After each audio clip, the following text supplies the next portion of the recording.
नया दिन, नई शुरुआत। फिर इस पॉडकास्ट में एक बेहतरीन गेस्ट के साथ आप सबका स्वागत है हमारे पॉडकास्ट द गेस्ट चेयर में। अवेयरनेस, कानून, संविधान, पुलिस, लीगल अवेयरनेस, ये चीज़ें कुछ ऐसे वर्ड्स हैं जो आम आदमी इनमें नहीं पढ़ना चाहता, इनमें इन्वॉल्व नहीं होना चाहता। हर एक को अपने लॉ के बारे में नहीं पता है, अपने अधिकारों के बारे में नहीं पता है। इन सब पे चर्चा करने के लिए हमारे साथ हैं आज एडवोकेट असीम सानी जी, जो एडवोकेट भी हैं और साथ साथ में additional advocate general J&K government की तरफ से हैं। सर, आपका बहुत बहुत स्वागत है हमारे प्रोग्राम द गेस्ट चेयर में। Thank you Abhishek ji, thank you. वकील, वकालत, वकील, एडवोकेट, क्या फ़र्क है? वकालत प्रोफेशन है, वकील उर्दू में है जिसे आप हिंदी में अधिवक्ता कहते हैं जी। और एडवोकेट इंग्लिश में है जिसको आप अगर अमेरिका में चले जाओगे तो अटॉर्नी कहेंगे। साथ ही उसका एक दूसरी टर्मिनोलॉजी होती है, सॉलिसिटर होती है, जनरल टर्मिनोलॉजी, जेनरिक वर्ड उसे लॉयर बोलते हैं। तो ये सब अधिवक्ता के ही अलग अलग कंट्रीज़ में अलग अलग नाम हैं। तो कहीं ना कहीं जगह एक ही है, सिर्फ दिशाएं अलग अलग है। हाँ, ओल्डेस्ट प्रोफेशन है मेरे ख्याल से ये वर्ल्ड का। ये वो प्रोफेशन नहीं है जैसे कोई नया सेक्टर डेवलप हुआ और नए लोग आ गए।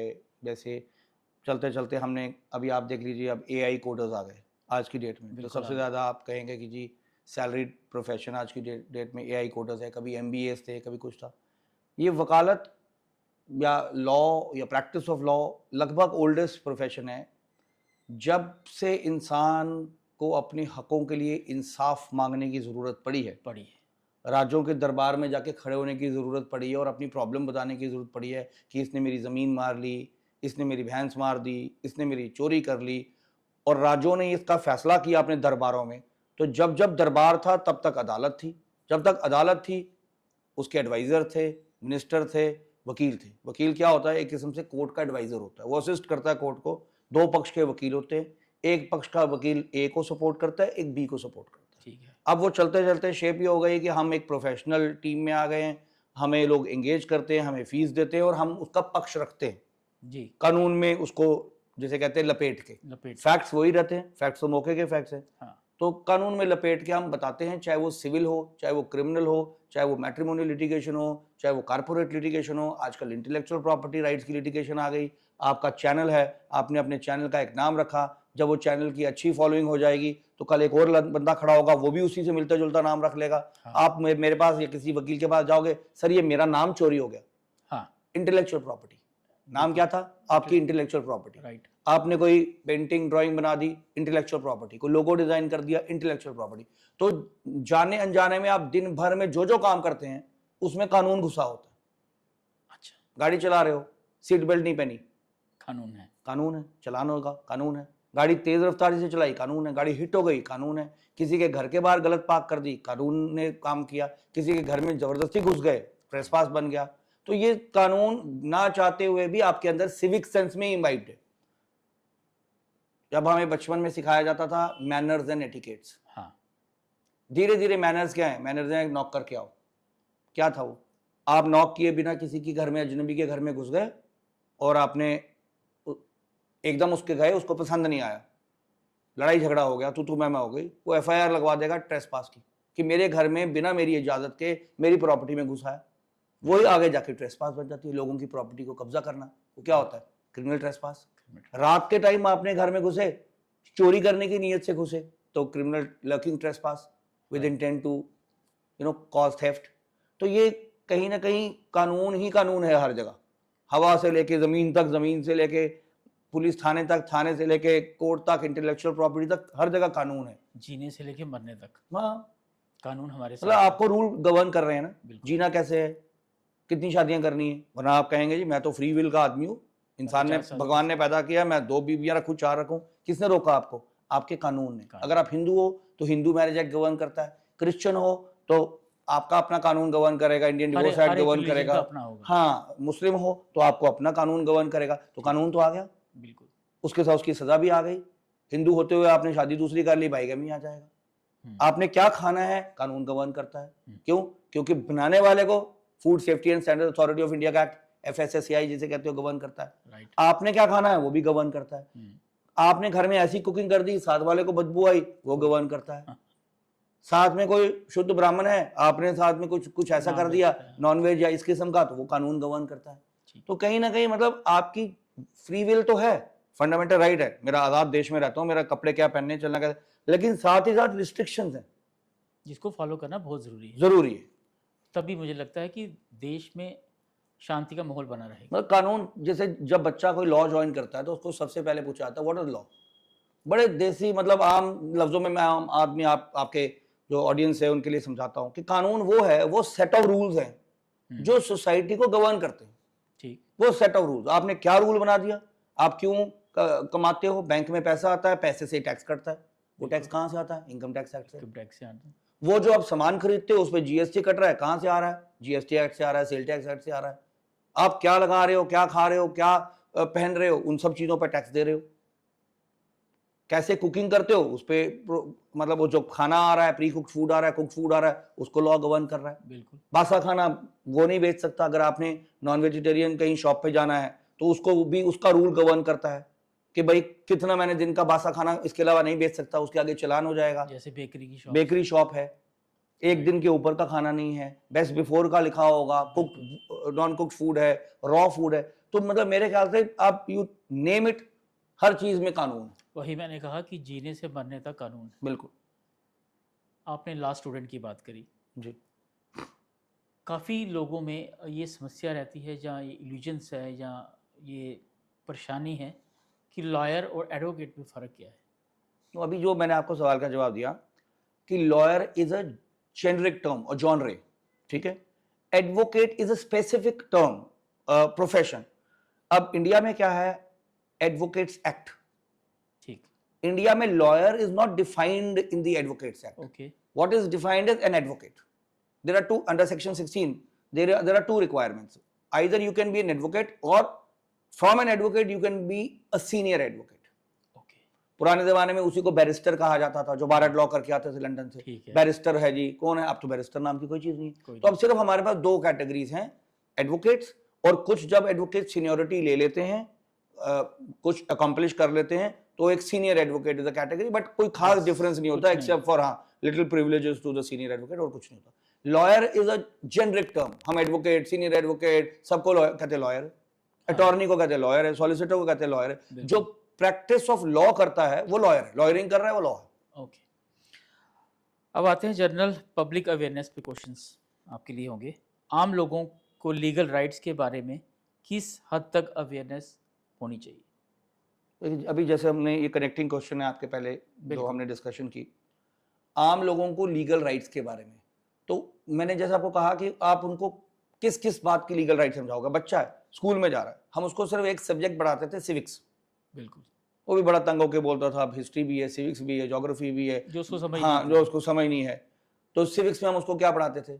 इलेक्शन कैसे होता है, गवर्नमेंट्स कैसे बनती हैं, ठीक है, जुडिशरी कैसे काम करती है, लॉ कैसे काम करता है, बट उसको बड़ा मतलब उसके डेप्थ में नहीं पढ़ाया जाता। जैसे मैं अब आपको बताता हूँ, हर रोज की हमारी जिंदगी में हम गाड़ियां चला रहे हैं, इलेक्ट्रॉनिक आइटम यूज कर रहे हैं, मोबाइल यूज कर रहे हैं। अब अचानक क्या होता है कि मेरा मोबाइल चोरी हो गया, मैं ट्रैवल कर रहा हूं, कहीं सिम लेने जाना है, मोबाइल फिर से लेने जाना है, इंश्योरेंस लेनी है, ये सब चीजें, उन सबको एक सेट ऑफ लॉ गवर्न कर रहा है। आप सिम लेने वाले के पास जाओगे, वो कहेगा सर सबसे पहले ना FIR की कॉपी या पुलिस कंप्लेंट की कॉपी ले आओ। राइट, पुलिस कंप्लेंट तो किसी ने लिखनी नहीं आई, कहां से आएगी? उसके लिए आप वकील के पास जाओगे, फी पे करोगे, वो तो मेरे ख्याल say that is not a good idea कि आम आदमी, मिडिल क्लास आदमी को हर छोटी चीज के लिए वकील के पास जाना पड़े, जी मुझे कंप्लेंट लिखवा दो, कैसे लिखी जाती है? तो ये बेसिक चीजें आपके सब्जेक्ट में होनी चाहिए, और आजकल नहीं है तो लोग इंटरनेट की मदद लेते हैं, गूगल, ChatGPT, AI जो भी आप नाम लें, तो उसकी मदद लेते हैं, ठीक भी है, कोई गलत बात नहीं है। एप्लीकेशन लिखनी है, किसको लिखनी है, तो ये मेरे मुताबिक बेसिक चीजें जो पार्ट ऑफ गवर्नेंस है, जो पार्ट ऑफ एवरीडे लाइफ है, वो हर एक को आनी चाहिए। अब सिम को निकालने के लिए एक आपने मोबाइल चोरी की कंप्लेंट लॉन्च कर दी, उसका क्या काम है? उनका काम है FIR लगाना, FIR लगा के आपके मोबाइल को ट्रैकिंग पे रखना और ट्रैकिंग पे रखते ही ढूंढना कहाँ है। हम्म, लेकिन आम शहरी को पता नहीं, लिखना नहीं आता, थाने वाला पर्चा रजिस्टर नहीं करना चाहता, आपका मोबाइल 20-25 हजार 5,000 का कभी मिलेगा नहीं, आप सिस्टम को कोसोगे।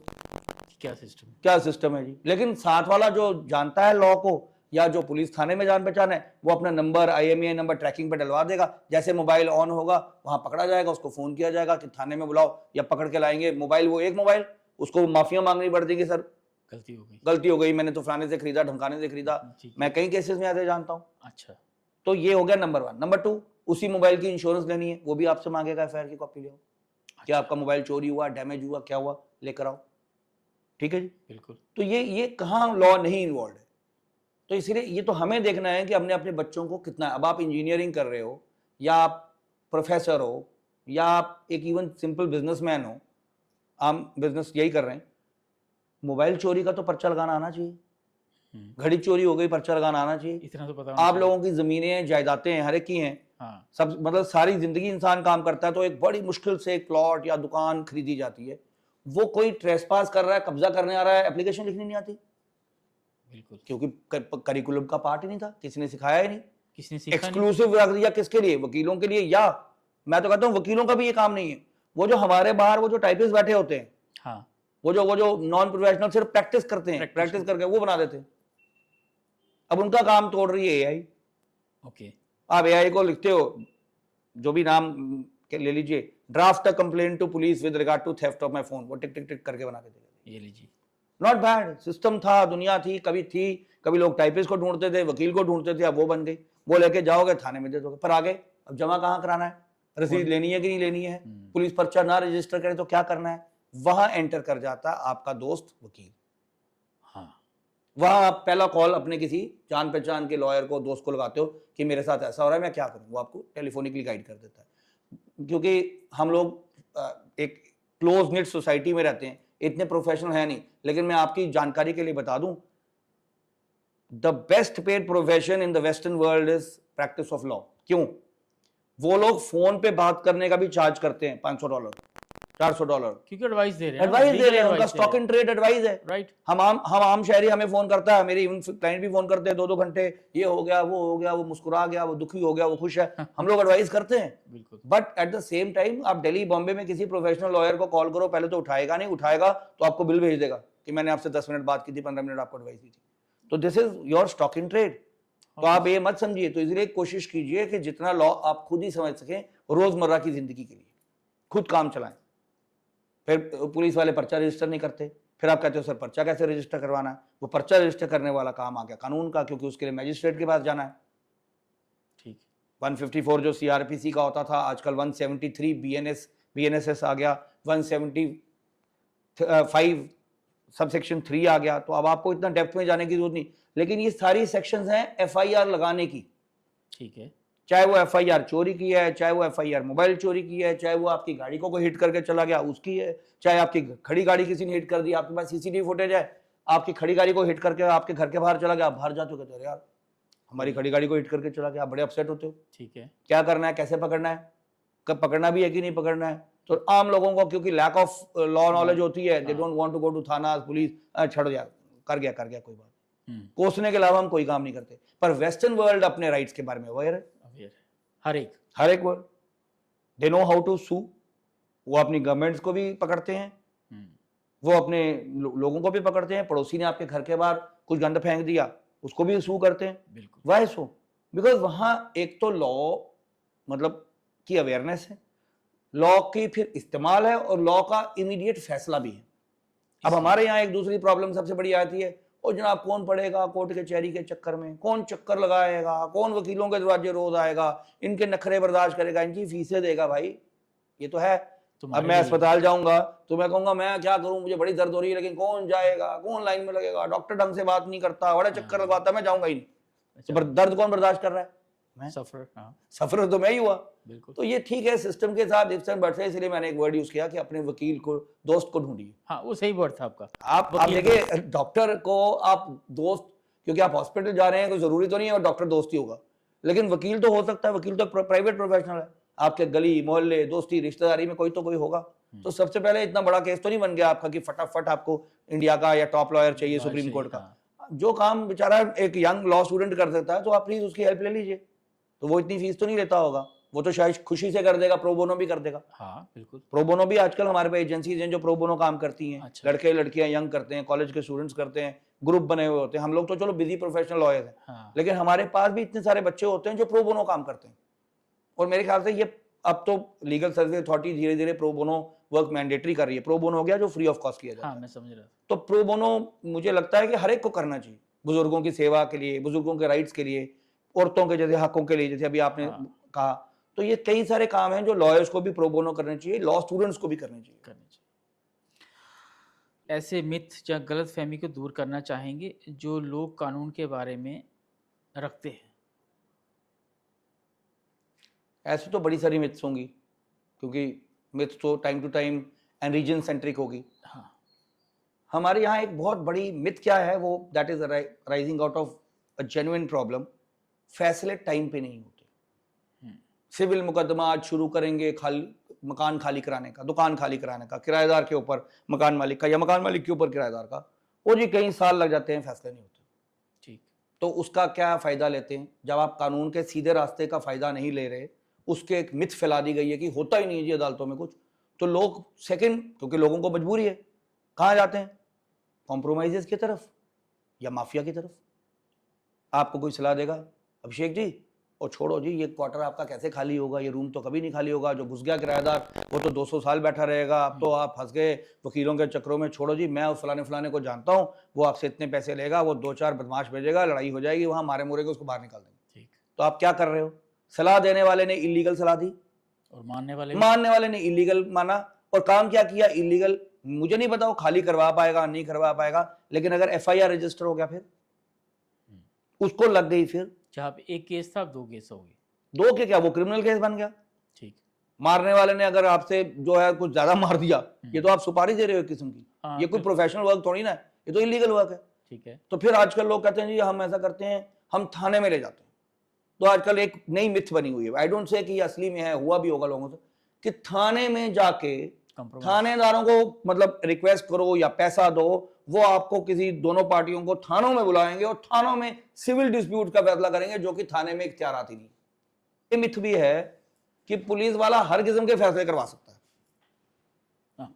मकान दुकान, तनख्वाह नहीं मिली, चलो थाने, मकान खाली नहीं कर रहा, चलो थाने, गाड़ी ठोक गया, गाड़ी ठोक गया, वो तो चलो ठोकने का तो जाना ही था थाने, पर मुझे और भी कोई काम है, हर चीज के लिए थाने, चेक बाउंस हो गया थाने, उसके लिए मैजिस्ट्रेट्स हैं, अदालतें बनी हैं।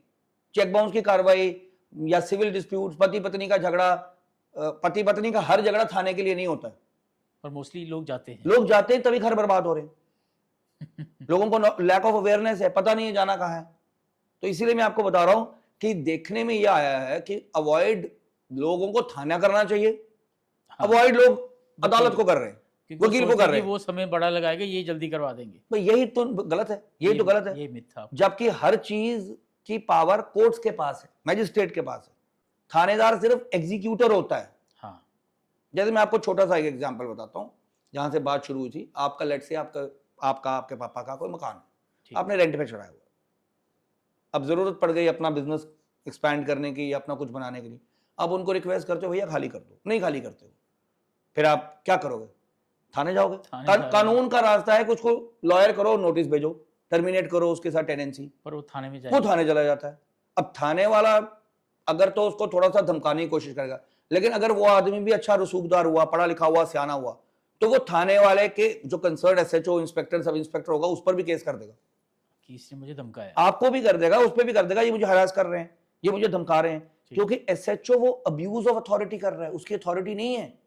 पुलिस रूल में एसएचओ का काम है इन्वेस्टिगेशन करना, लॉ एंड ऑर्डर देखना। हाँ। ये मकान, कोर्ट, कचहरी, ये वाले काम उसके नहीं है, तो सिविल डिस्प्यूट है। रोजमर्रा में मेरे ख्याल से हर हफ्ते ही सुप्रीम कोर्ट की कोई लैंडमार्क जजमेंट आती है, हाई कोर्ट की तो ऑलरेडी आई होती है, कि भाई आप जो अब्यूज ऑफ अथॉरिटी करते हो, एफआईआर लगाते हो, लोगों को डराते धमकाते हो, बनाते कोई और ऑफेंस हो, होता मकान खाली करना है, ये सब इलीगल है, सब इलीगल। ये आ चुका है। हाँ जी, हाँ जी, हाँ जी। कहीं कहीं केसेस में तो सुप्रीम कोर्ट ने जुर्माने डाले हैं लाखों रुपए के हिसाब से कि तुम ऐसी एफआईआर नहीं रजिस्टर कर सकते पुलिस वालों, पुलिस पर। अच्छा। तो इसीलिए आपने क्या किया, गलत रास्ता ले लिया। जाना था, नोटिस देना था, नोटिस देके सिविल कोर्ट में जाना था। सिविल कोर्ट जब दोनों पक्षों को सुनने के बाद कहां कनेक्ट हो गया हम, वही राज्य और उसके मंत्रियों पर, कि दोनों पक्षों को सुना जाता है कि खाली कराने की जरूरत है कि नहीं है। वो क्या डिफेंस लेता है डिफेंडेंट अपना, कि वो कभी हो सकता है वो आपके मकान को कहते हैं मैं मालिक हूं जी, आपको साबित करना है हम मालिक है, आपके पास कागज हैं तो आप लाइए। तो वो सारे देखने के बाद, एविडेंसेस देखने के बाद फैसला सुना देता है। फैसला आ गया आपके हक में कि अभिषेक जी को ये मकान खाली करके दे दीजिए। फिर उसका क्या राइट है, अपील फाइल करने का। वो अपील कर देता है। फिर अपील में भी उतना ही वक्त निकलता है। हाँ, अपील में गवाहियां नहीं होती, बहस होती है, अपील भी डिसाइड हो जाती है। फिर सेकंड अपील होती है। सेकंड अपील भी डिसाइड जब होती है तब तक इंसान थक गया होता है, बड़ा वक्त बीत गया होता है। तो वो कहता है जी ये तो सिस्टम ने मेरे को बूढ़ा कर दिया, सिस्टम ने मेरे को कुछ दिया ही नहीं, मेरा फायदा ही कुछ नहीं हुआ। अगर मैं नीचे जीता था ऊपर हार गया, ऊपर जीता उसके ऊपर हार गया, या तीनों जगह जीता, तो अब एग्जीक्यूट कैसे करना है। एग्जीक्यूशन के टाइम फिर कोर्ट थाने वाले को ऑर्डर करती है कि भाई खाली करा के दो। नाजिर जाता है, कोर्ट का अलीमत जाता है, वो खाली करवा के देता है। वहां पुलिस का काम आता है लॉ एंड ऑर्डर। वो काम है ना कि पहले काम है। पहला काम जो मैंने आपको लिस्ट बताई, रूट 1 2 3, वो है रियल रूट लॉ का।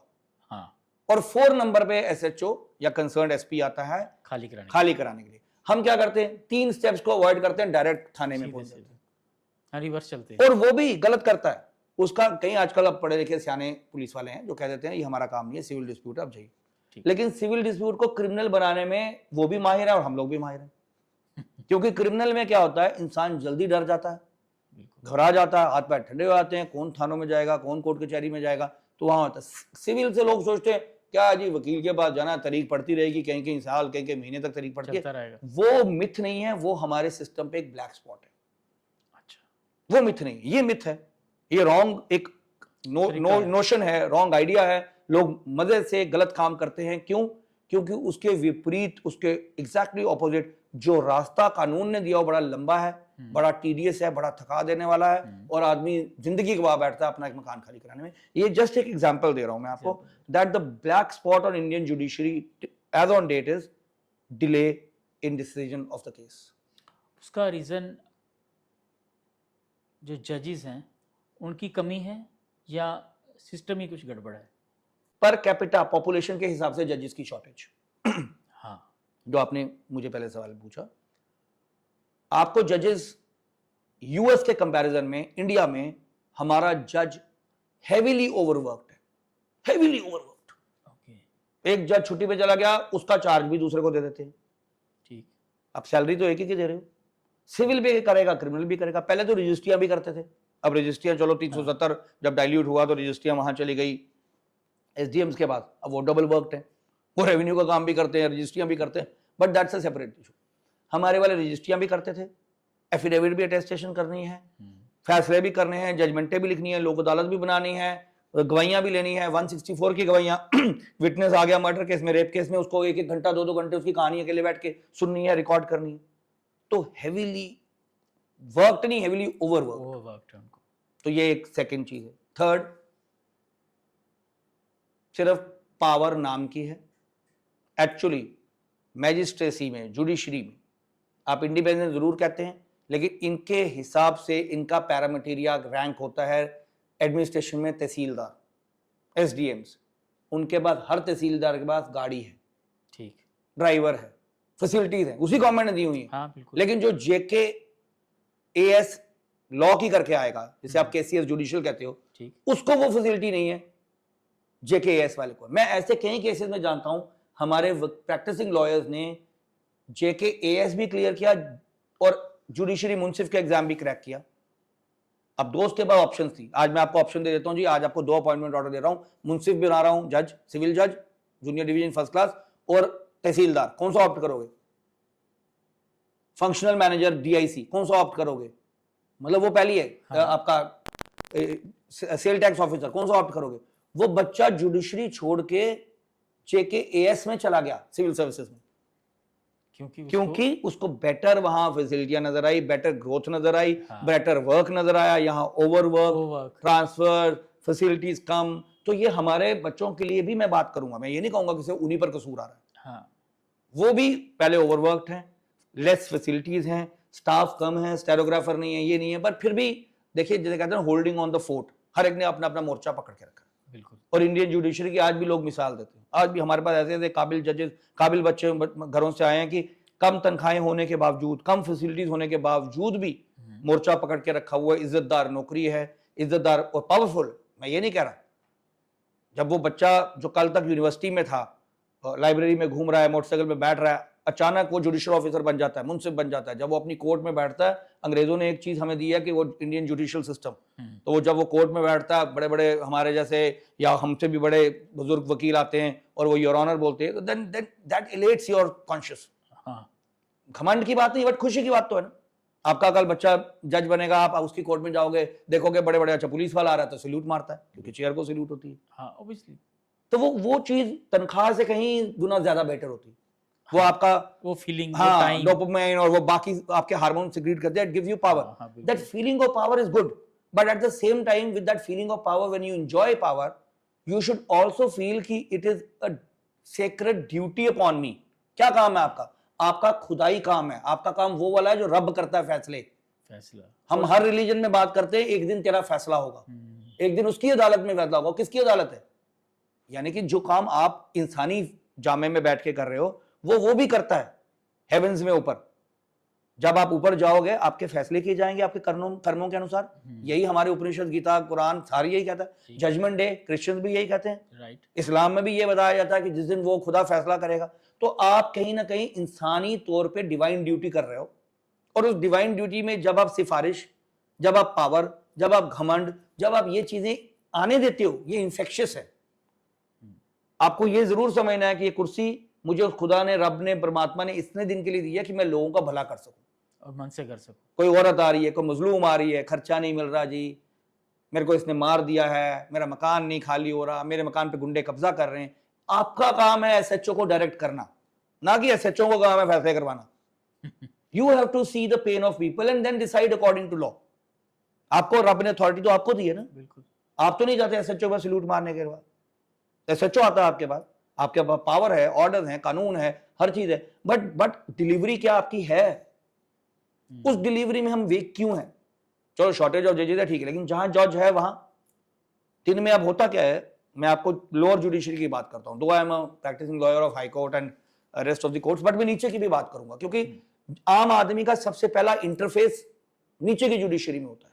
जैसे डिस्ट्रिक्ट जुडिशरी जिसे आप कहते हो, मुंसिफ, सब जजेस, चीफ जुडिशियल मैजिस्ट्रेट, सिविल जजेस, senior division, lower division, civil cases, criminal cases. तो लेट्स से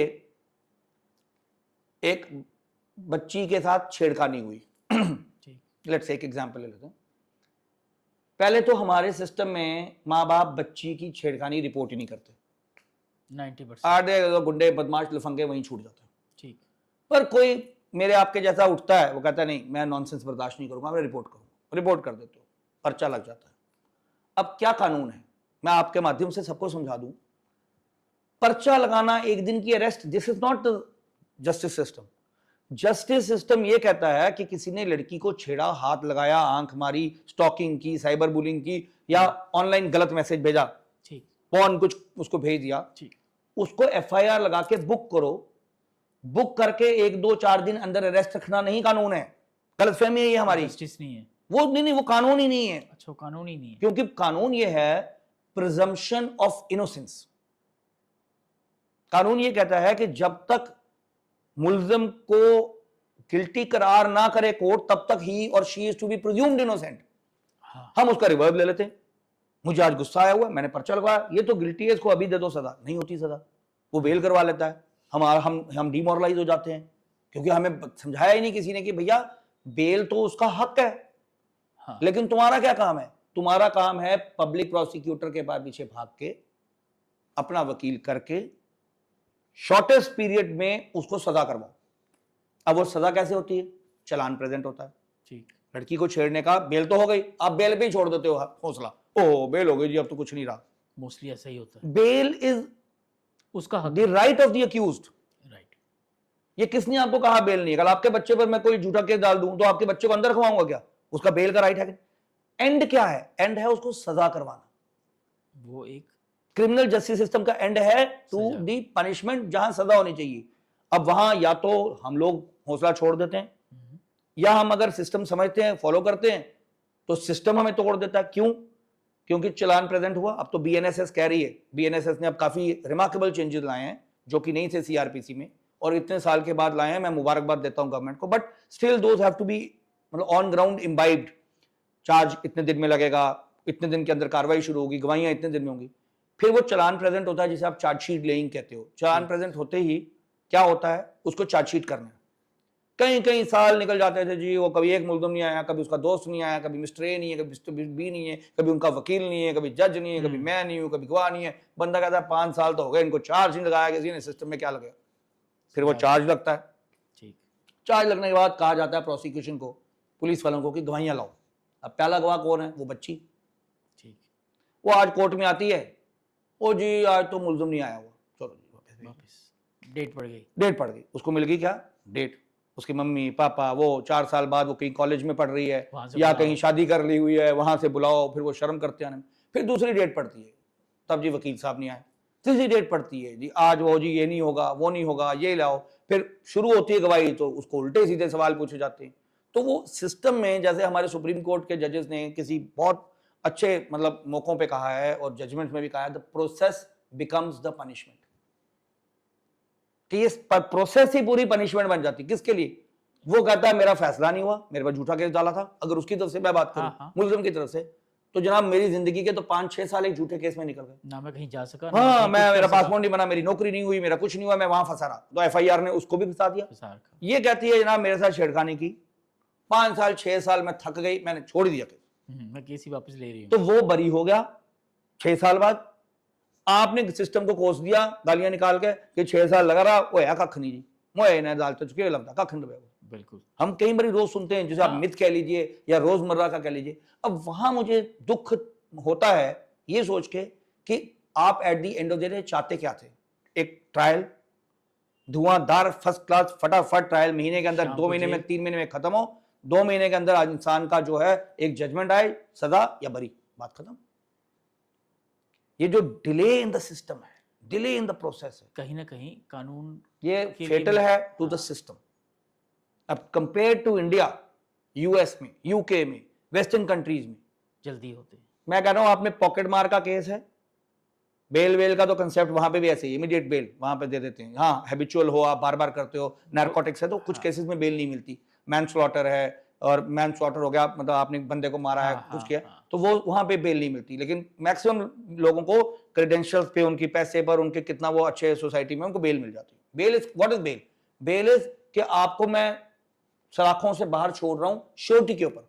बेल में हम श्योरिटियां देते हैं कि सर मैं आगे कोर्ट में पेश होता रहूंगा, कहीं फरार नहीं होऊंगा, I am not a flight risk. ये है बेल हमारे लिए, end of the game bail है। और बेल हो, ये काम खत्म, उन तो कुछ नहीं होता, अब कुछ नहीं होगा, अब कुछ बेसिकली तो ट्रायल था, ट्रायल के बाद कन्विक्शन थी, एक्विटल था, वहां तक तो हमने सोचा ही नहीं कभी, और वो वहां अक्यूज छूट गए। अवेयर नहीं है, अक्यूज वहीं छूटते हैं, डिले को यूज करते हैं as a pressure tactic. Compromise कर लो, देखो जी आपके घर की बच्ची है, कॉम्प्रोमाइज कर लेते हैं, बच्चों से गलती हो गई, कई साल हो गए, ये भी इतनी देर से तरीके भुगत रहे हैं, जिंदगी खत्म हो गई। और बच्ची का बाप कहता है छोड़ यार, बच्ची भी कहती है कोर्ट में हरासमेंट कौन फेस करेगा, छोड़ यार। तो ये हरासमेंट हरासमेंट हरासमेंट कोसा किसको गया? सिस्टम को। ये वो बच्चा नहीं समझता, ये मेरे जैसा वकील नहीं समझता, क्योंकि I am also part of the system. वो बच्चा जो जज बना वो भी पार्ट ऑफ द सिस्टम है, लेकिन स्लॉट किस पे आया, ब्लॉट किस पे आया? सिस्टम पे। अब वो क्यों नहीं हो पा रहा? अब अगर हम उसको इंट्रोस्पेक्ट करें कि क्यों जजेस क्विक ट्रायल नहीं कर पा रहे, एक लैक ऑफ ट्रेनिंग, दूसरा लैक ऑफ फैसिलिटीज, तीसरा लैक ऑफ विल, चौथा इतने ओवरवर्क्ड हैं कि एक केस की तारीख आज के बाद नेक्स्ट पड़ेगी तो उसको 2 महीने का नंबर आएगा। कभी कभी तो जज साहब, अब एक जज के पास ही अगर 5 केस हैं या 6 केस है, अगर हम इसी सिस्टम को चेंज कर दें, जैसे आप कोर्ट मार्शल होता है, आपको पता है court martial is also trial, जिसमें कोर्ट लगती है, कोर्ट बैठती है, आर्मी के सोल्जर्स का, आर्मी के अफसरों का कोर्ट मार्शल होता है। वो कोर्ट मार्शल लगती ही एक ही केस के लिए, उठती ही एक ही केस के बाद है, उसमें कोई 5-5 6-6 केस नहीं होते। पर वो हमारे अब सिविल क्रिमिनल साइड पे नहीं लागू हो सकता, क्योंकि एक जज को आप एक केस पे नहीं रख सकते। हाँ, चेंज होते रहते हैं, क्योंकि वो एक केस को, इसका मतलब आप एक जज एक केस को रख रहे हो तो आपको कितने जजेस चाहिए? पर ये अब हमें रास्ता खुद बनाना पड़ेगा। फास्ट ट्रैक कोर्ट्स आ गई हैं रेप केसेस में। क्यों? उनका नाम ही फास्ट ट्रैक है, उनमें छोटी डेट डलनी है, तेजी से चलना है। रेगुलर कोर्ट्स नहीं है, रेगुलर कोर्ट्स लंबी डेट पर डालते हैं। मैं आपको मतलब कभी कभी हमारे पास जितने बच्चे सीखने के लिए आते हैं, काम मेरे इंटर्न्स हैं और कई जगह मैं लेक्चर देने जाता हूं, तो सब लोग यही सवाल पूछते हैं, सर कानून कोई टाइम प्रिस्क्राइब नहीं करता? बिल्कुल करता है। चेक बाउंस का केस, एक कानून आया था, revolutionary law, negotiable instruments act. आपको मैंने चेक इशू किया, चेक बाउंस हो गया, बड़ा स्ट्रांग है, आपको सजा होगी। कानून में लिखा था 6 महीने में फैसला होगा इसका। सुप्रीम कोर्ट की जजमेंट है एचडीएफसी सिक्योरिटीज के केस में, 6 महीने में फैसला। मेरे को कोई आप एग्जाम्पल दे दीजिए कि 6 महीने में किसी वकील ने या जज ने उसका फैसला करवाया हो। 2-2 महीनों की तो एक तारीख पड़ती। डोमेस्टिक वायलेंस एक्ट, हाँ। डोमेस्टिक वायलेंस एक्ट का केस 6 महीने में डिसाइड होना चाहिए एक औरत का डोमेस्टिक वायलेंस का केस, नहीं होता सर 6 साल में नहीं हो रहा। तो वे खुद ही कॉम्प्रोमाइज करते हैं, कॉम्प्रोमाइज हो जाता है, सेटल हो जाते हैं, थक जाते हैं, रेगुलर लिटिगेशन बन गई जमीन जायदाद की तरह। इंसान की उम्र घटती जाती है, मुकदमे बढ़ते जाते हैं। तभी कहीं ना कहीं डिवोर्स केसेस, हाँ, क्या इन्वेस्ट कर रहे हो आप? अपना मेंटल एंड फिजिकल सेल्फ। जमीन नहीं है, जमीन का मुकदमा बने तो मैं समझू आज अभिषेक जी की जमीन जिसकी 10 रुपए वैल्यू थी वो 6 साल के बाद 100 रुपया वैल्यू होगी, तो अगर वक्त के साथ फैसला अभिषेक जी को मिलेगा तो विद इंटरेस्ट जमीन पैसा देके जाएगी। नहीं, अभिषेक जी ने एक मुकदमा अपने लिए डाल दिया, वो अपनी बॉडी पर बेस्ड है, अपनी हेल्थ पर, मेंटल हेल्थ पे बेस्ड है। लेट्स से मैट्रिमोनियल लिटिगेशन का बूम है आज की डेट में फैमिली कोर्ट्स में। मतलब अगर कोई सबसे ज्यादा लिटिगेशन बढ़ी है कोविड के बाद तो फैमिली कोर्ट की लिटिगेशन बढ़ी है। अब वो मतलब मल्टीफेरियस रीजन है, उसमें नहीं जाएंगे भी।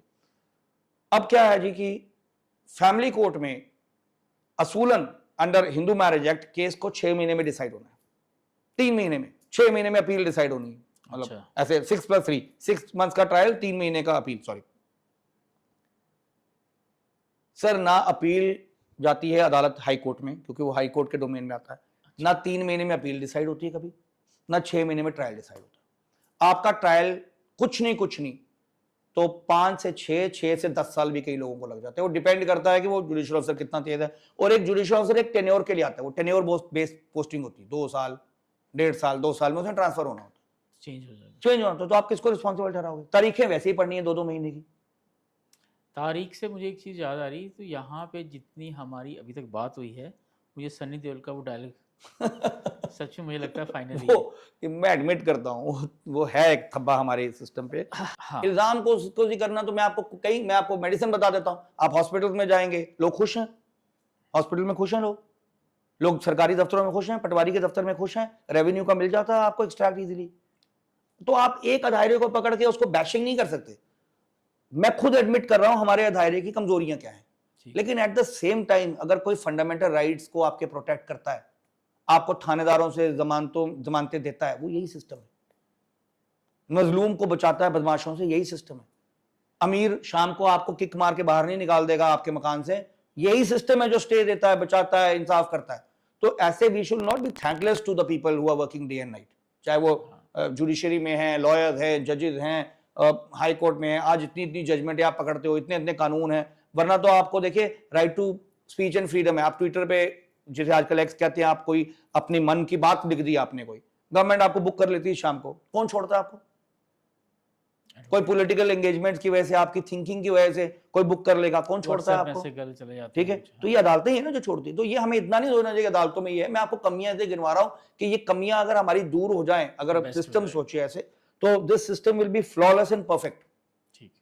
हमारा सिस्टम मशीन बेस्ड नहीं है, ह्यूमन बेस्ड है। तो आप समझिए, ह्यूमन इमोशंस को हम वहां पकड़ते हैं। जज वहां ये भी देखता है ये गवाह झूठ बोल रहा है, सच बोल रहा है। वो औरत जो रो रही है उसके आंसू सच्चे हैं कि झूठे हैं। कई बार मर्द रोता नहीं है लेकिन मर्द ज्यादा पेन में होता है। औरत चिल्लाती है कोर्ट में, वो रोती है, लेकिन जज को वो भी पकड़ना है क्योंकि वो इंसान है, मशीनें नहीं है। वहां वो पकड़ लेते हैं, उनकी भी एक्सपीरियंस और सिक्स सेंस काम करती है।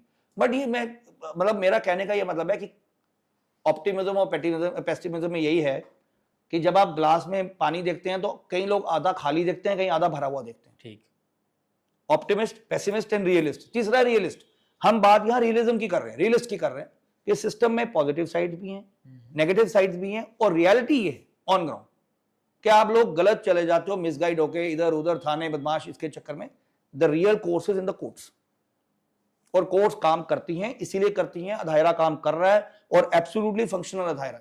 यंग लड़के लड़कियां आज की डेट में जो आ गए हैं वो ज्यादा मतलब हमसे ज्यादा डिलीवर करते हैं, सब्जेक्ट टू कुछ प्रॉब्लम्स हैं, वो मैंने आपको बता दी।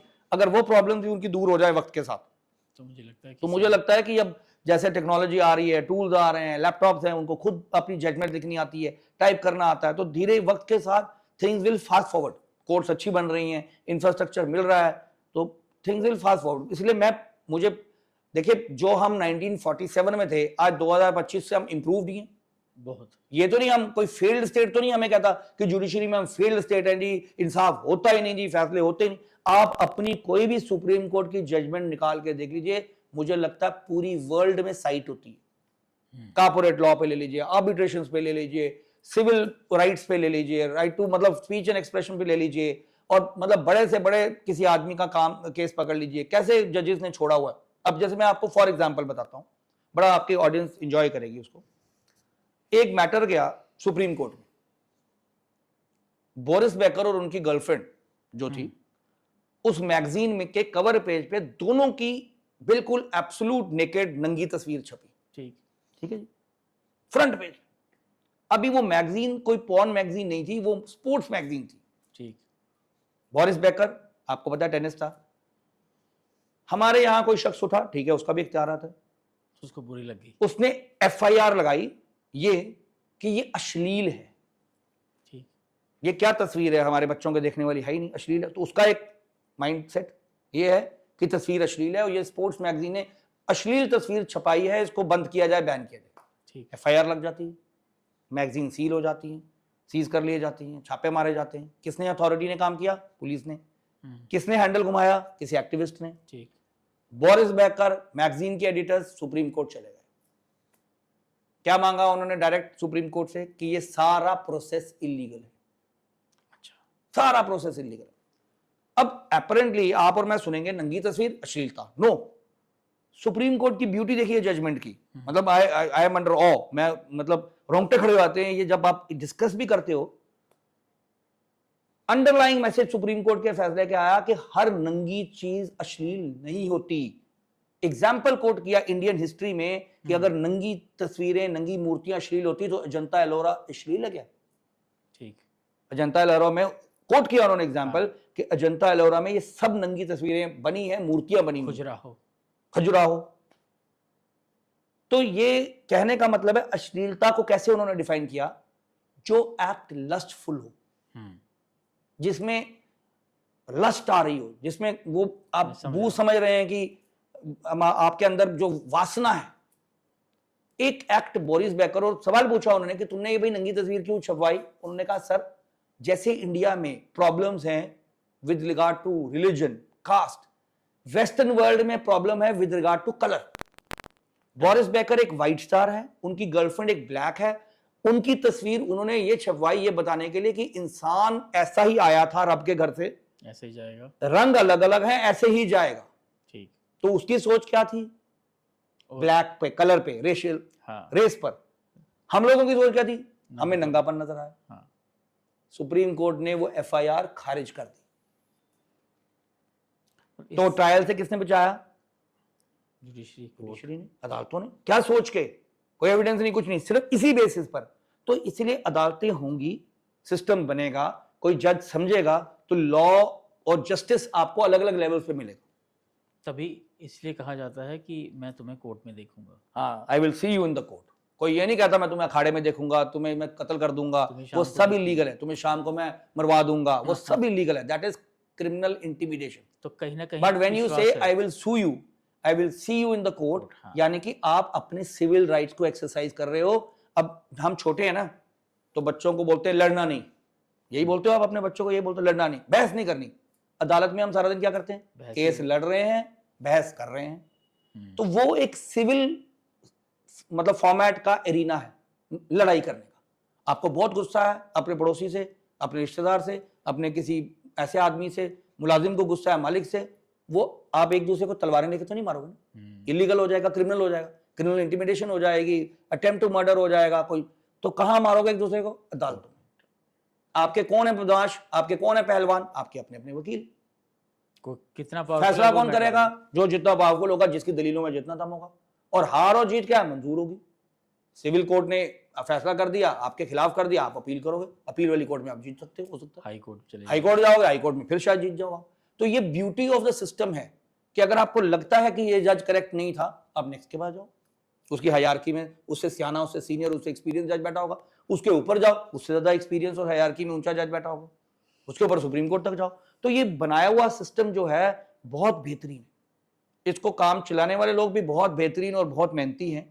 बट ब्लैक स्पॉट जहां है, हम उसको डिस्कस इसलिए कर रहे हैं कि हम तारीफें करने लगेंगे तो सिस्टम की तारीफें, मतलब एक तो ऑडियंस चाहती है कि दोनों पक्ष हमें बताया जाए। जैसे एज ए लॉयर हमें एक पार्टी अपनी बड़ाई करती है, दूसरी अपनी बड़ाई करती है। अब मैं दोनों ही पक्ष अपने सिस्टम के आपको बता रहा हूं कि this system has flaws also like any other system. ऐसा नहीं है कि कोई दुनिया में, फौज ले लीजिए, इंडियन डिफेंस सर्विस ले लीजिए, आप किसी फौजी के साथ बैठेंगे वो अपने सिस्टम के फ्लॉज बताएगा, लॉ वाले के साथ बैठेंगे वो अपने के साथ बताएगा, जुडिशियल मजिस्ट्रेट के साथ बैठेंगे वो अपने के साथ बताएगा कि हम कितनी मुश्किल से पास करके आते हैं और आगे हमें ये दिक्कतें होती हैं। तो जजेस को अपने फ्लॉज पता है कि एक जज को दिन में 150 केस सिर पे डाल देते हैं। 150 केस सिर्फ टच नहीं करना होता, फाइल पढ़नी भी होती है। आप क्या 150 केस की फाइल में गवाही करा सकते हो? 150 केस में बहस सुन सकते हो?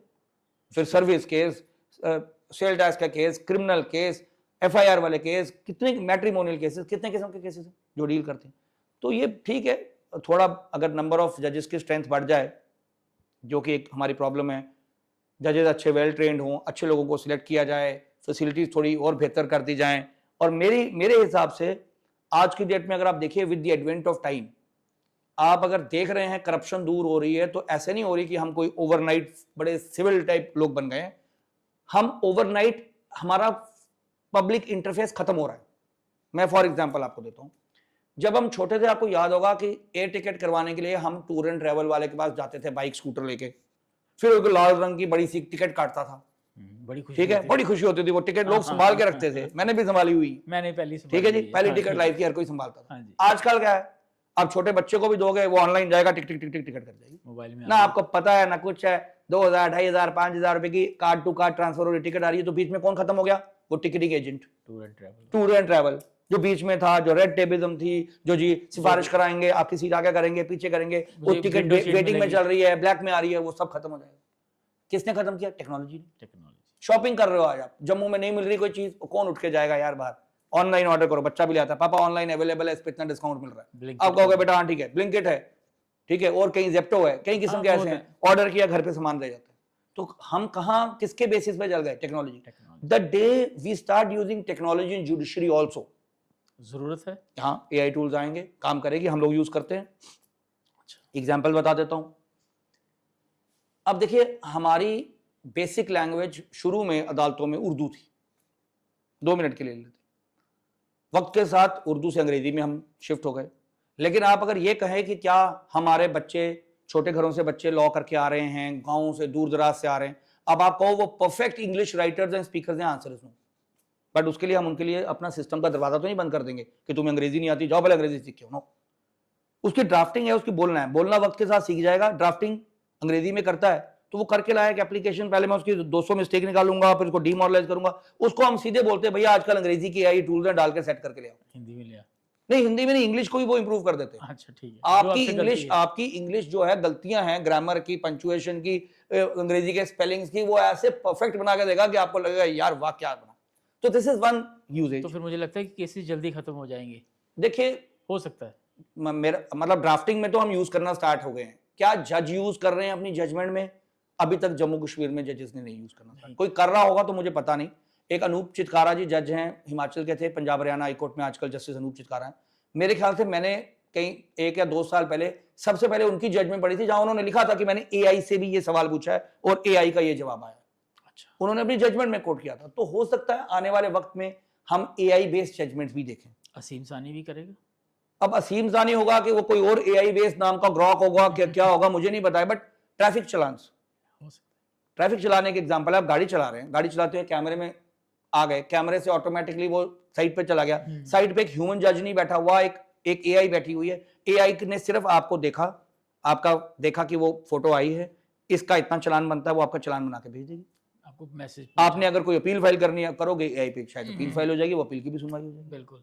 तो मुझे लगता है कि अगर पर इंडिया में अभी जरूरत नहीं है आपको कि भाई, मैंने आपको बताया ना कि इंडिया के सोशल हालात एआई नहीं पकड़ पाएगी कभी। जैसे मैं आपको बताता हूं, हमारा लॉ का बेसिस क्या है? हमने क्राइम को खत्म करना है, क्रिमिनल को खत्म नहीं करना। क्रिमिनल तो हमारा ही सोसाइटी से बना ना। अब एक आदमी ने आपके घर से चोरी किया 500 रुपया, ठीक। फॉर एग्जाम्पल, सजा तो चोरी की उसको मिलनी चाहिए, लेकिन जिस दिन आपको अभिषेक जी को पता चलता है कि वो 500 इसलिए उसने चोरी किया कि उसने अपनी मां की दवाई खरीदनी थी, ग्रेविटी ऑफ द ऑफेंस कम हो गया, हुआ। शायद आप उसको माफ कर दो, पर जो आप माफ करोगे अभिषेक एज अ ह्यूमन बीइंग, क्या एआई माफ कर देगी? कभी नहीं करेगी। एग्जैक्टली। एआई एक इमोशनलेस बीइंग है, जस्टिस करने के लिए इमोशन चाहिए, कंपैशन चाहिए, ये मेरा पर्सनल व्यू है। हाँ, मेरा पर्सनल व्यू है कि आप कभी इंसाफ बिना इंसान की बेसिक प्रॉब्लम को समझे हुए नहीं कर सकते। तो कहीं ना कहीं मेरे पास पिछले दिनों एक बड़ा इंटरेस्टिंग केस है, सॉरी, एक इंटरेस्टिंग केस मेरे पास ये आया, और कभी कुछ केस आपकी लाइफ के ना उसकी हिस्ट्री में लिखे जाते हैं, आप ऑटोबायोग्राफी जब लिखोगे तो आपको याद रहते हैं कि एक लड़की थी, मैं नाम नहीं लूंगा, औरत थी, वो जेल में थी, इल्जाम था कि उसने अपने 3 महीने के बच्चे को काट के मार दिया। ठीक। सुनने में बड़ा हैरान लगता है कि मां ने अपने बच्चे को, 3 महीने के बच्चे को एक्स कुल्हाड़ी से काट के मार दिया, या फ्लोर पे फेंक के मार दिया, जो भी मतलब कत्ल किया। कत्ल किया, मर्डर के केस में अंदर थी, अपने बच्चे के मर्डर के केस में अंदर, ठीक। और जेल में सजा काट रही थी, ट्रायल उसका चल रहा था उधमपुर में। मैं कोर्ट में गया, मैंने चलान पढ़ा, मैंने ये पढ़ा कि भाई क्या बेसिस है, क्या रीजनिंग है, बाप ने हाथ पैर जोड़े फीस नहीं सी देने की, तो यहाँ आ गए प्रो बोनो, कुछ थोड़े बहुत कागज के खर्चे दे गए, कुछ कहता बाद में देंगे, पहले देंगे, बट एनी हाउ, क्योंकि मैंने मन से सोचा था कि जितने दे पाएंगे ठीक है, नहीं दे पाएंगे कोई बात, बट केस इंटरेस्टिंग लगा, मैंने प्रो बोनो के तौर पे पकड़ लिया, आर्ग्यू किया, पॉइंट क्या डेवलप किया, किसी ने गौर ही नहीं फरमाया था that lady was suffering from schizophrenia. अच्छा। मेंटल इलनेस होती है उसको, जब उसके पास पहले, उससे पहले 4 या 5 लड़कियां थी, उसकी वो 5 बच्चियों की मां थी, 6वां बच्चा लड़का हुआ था, वो जब वो काम कर रही थी, लड़का रो रहा था, बच्चा रोता है, रोई जा रहा था, बंद नहीं कर रहा था, उसको वो फिट पड़ गया, सीजर पड़ गया सिजोफ्रेनिया का, सिजोफ्रेनिया के गुस्से में उसने बच्चे को घूर के कहा बस कर रोना, बस कर रोना, रोया नहीं, उसने उठा के मार दिया। This is what could have happened, मतलब उसने मुझे नहीं बताया, मैं तो उसको मिला भी नहीं हूं, तो बट क्या एआई इसको कत्ल को माफ कर सकती है? पर लॉ हमारा क्या बोलता है आपको पता है? Any act committed by a person of unsound mind, आप होश में नहीं हो, आपका दिमाग अपने होश में नहीं है, आप बीमार हो, आपको मेंटल इलनेस है, आप जिसे आप मेंटल हेल्थ केयर की जरूरत कहते हो, पागल कहते हो, जिसे आप, उसके ऊपर सजा का चार्ज नहीं लगता, उसका अगर वो ट्रायल नहीं फेस कर सकता, ट्रायल खत्म कर दी जाती है, और अगर ट्रायल फेस कर देता तो उस दिन का एक्ट देखा जाता है कि उस दिन क्या ये स्किज़ोफ्रेनिया से सफर कर रही थी और क्या इसका इलाज होता है। मैंने हाई कोर्ट में ये पॉइंट लिया, हमारे ऑनरेबल जस्टिस रजनीश ओसवाल साहब हैं, काबिल जज हैं, तभी तो मैंने कहा आपको कि हमारे जजेस तो ऑलमोस्ट 99% काबिल हैं। ह्यूमैनिटेरियन प्लस लॉ, मैं सिर्फ ये नहीं कह रहा हूं खाली ह्यूमैनिटेरियन, वरना कत्ल के केस में तो मैं खुद कभी ना कहूं किसी को छोड़ो, humanity plus law plus compassion को देखते हुए उन्होंने बेल ग्रांट कर दी कत्ल के केस में, और ये यहां तक ऑर्डर किया कि इसका ट्रीटमेंट डिस्ट्रिक्ट हॉस्पिटल उधमपुर में सरकार करवाएगी, जितना भी खर्चा सरकार पे, खर्चा मतलब प्राइवेट जो मेडिकल हॉस्पिटल में करवाएगी या मेडिकल कॉलेज में करवाएगी, जो कि actually duty of the government थी। गवर्नमेंट ने क्या किया, कत्ल का केस बनाया 302 पेश कर दिया, जेल में डलवा दो, जेल में वो डिटीरियोरेट हो रही है, जेल में हालत खराब है उसकी, क्योंकि जो बंदा, जो शख्स जो अपने मतलब अपने होश में नहीं है, काबू में नहीं है, उसको खुद को पता नहीं मैं क्या करूं क्या नहीं करूं, वो कैसे कंट्रोल करेगा? वरना अपना बच्चा कोई मारेगा, वो तो आत्महत्या करने की नौबत पे आ गई थी। तो इस तरह से कहीं ना कहीं जो हमारी न्याय व्यवस्था है बहुत अच्छी भी है, बहुत बेहतरीन, और plus based upon compassion and understanding of social values and societal norms. Domestic violence या डॉरी के मामले में एक महिला किस तरह पहला स्टेप ले सकती है बचने के लिए, या कुछ भी? डोमेस्टिक वायलेंस अगर घर पे उसके हो रहा है तो अगर वो नाकाबिले बर्दाश्त है, पहले तो मेरी सब बहनों को, माताओं को सलाह है कि ये जो कानून के चक्कर में हम उसमें आके ना, प्रोवोकेशन में आके अपना घर तबाह कर देते, किसी के कहने पे हाँ, और ये बड़ा कानून है, कानून है, कानून का ये मतलब थोड़ा ना कि मैं हर कानून को एक्सरसाइज करूंगा, घर पे अपने पति को अंदर करा दूंगी और फिर वो पति को वो घर बसा लेगा मेरे साथ। लेकिन एक लाइन है लक्ष्मण रेखा, अगर आपके पति ने वो लक्ष्मण रेखा क्रॉस कर दी, ठीक, हाथ उठाता है, इकोनॉमिकली अब्यूज करता है, सेक्सुअली अब्यूज करता है, बर्दाश्त नहीं हो पा रहा, ताने मारता है, सास करती है, ये सारे इश्यूज हैं, ठीक, तो आप प्लीज फिर बर्दाश्त मत कीजिए, वो वक्त खत्म हो गया है कि औरतें घर से लाश निकलेगी। आपके लिए सबसे पहला सपोर्ट सिस्टम है अपनी पीछे मायके वाली फैमिली। ठीक है। अगर आपका भाई, आपके पापा, आपकी मम्मी हैं, वो मदद कर रहे हैं, तो पहले सबसे पहले सपोर्ट वो स्टेप है। राइट। उनसे सलाह मशवरा कीजिए, कोशिश कीजिए कि घरों के अंदर ही बात खत्म हो जाए। तो मैं ये कभी सलाह किसी को नहीं देता कि फटाफट थानों में चले जाओ। उसके बाद अगर ऐसी हरकतें हो चुकी हैं कि आपको थानों में रिपोर्ट करना जरूरी है, आप पुलिस स्टेशन महिला विंग में रिपोर्ट कीजिए। अच्छा। सब एक ऑप्शन ये। दूसरा है, आजकल औरतों को प्रोटेक्शन ऑफिसर्स, आपकी इतला के लिए बता दूं कि government of Jammu and Kashmir ने हर सीडीपीओ को, चाइल्ड डेवलपमेंट वेलफेयर ऑफिसर को प्रोटेक्शन ऑफिसर नियुक्त किया हुआ है। तो वो अच्छा। प्रोटेक्शन ऑफिसर को आप रिपोर्ट कीजिए, उसके बाद आपका case DIR, domestic incident report बनानी होती है, वो इंसिडेंट रिपोर्ट मैजिस्ट्रेट को जमा करानी होती है। तो ये एक ऑप्शन ही हो गई। ठीक है। अगर आप वो सीडीपीओ के सरकारी चक्रों में भी नहीं पढ़ना चाहते, आप थानों के सरकारी चक्रों में भी नहीं पढ़ना चाहते, देन यू कैन हायर और engage the services of an advocate. वो एडवोकेट आपकी कंप्लेंट बना के, पिटीशन बना के कोर्ट में मैजिस्ट्रेट से आपको ऑर्डर लेके दे देगा। वो एक दिन की कार्रवाई होती है, वो एक दिन में ही सारे ऑर्डर मिल जाते हैं। उसमें आपको खर्चा भी लग जाएगा।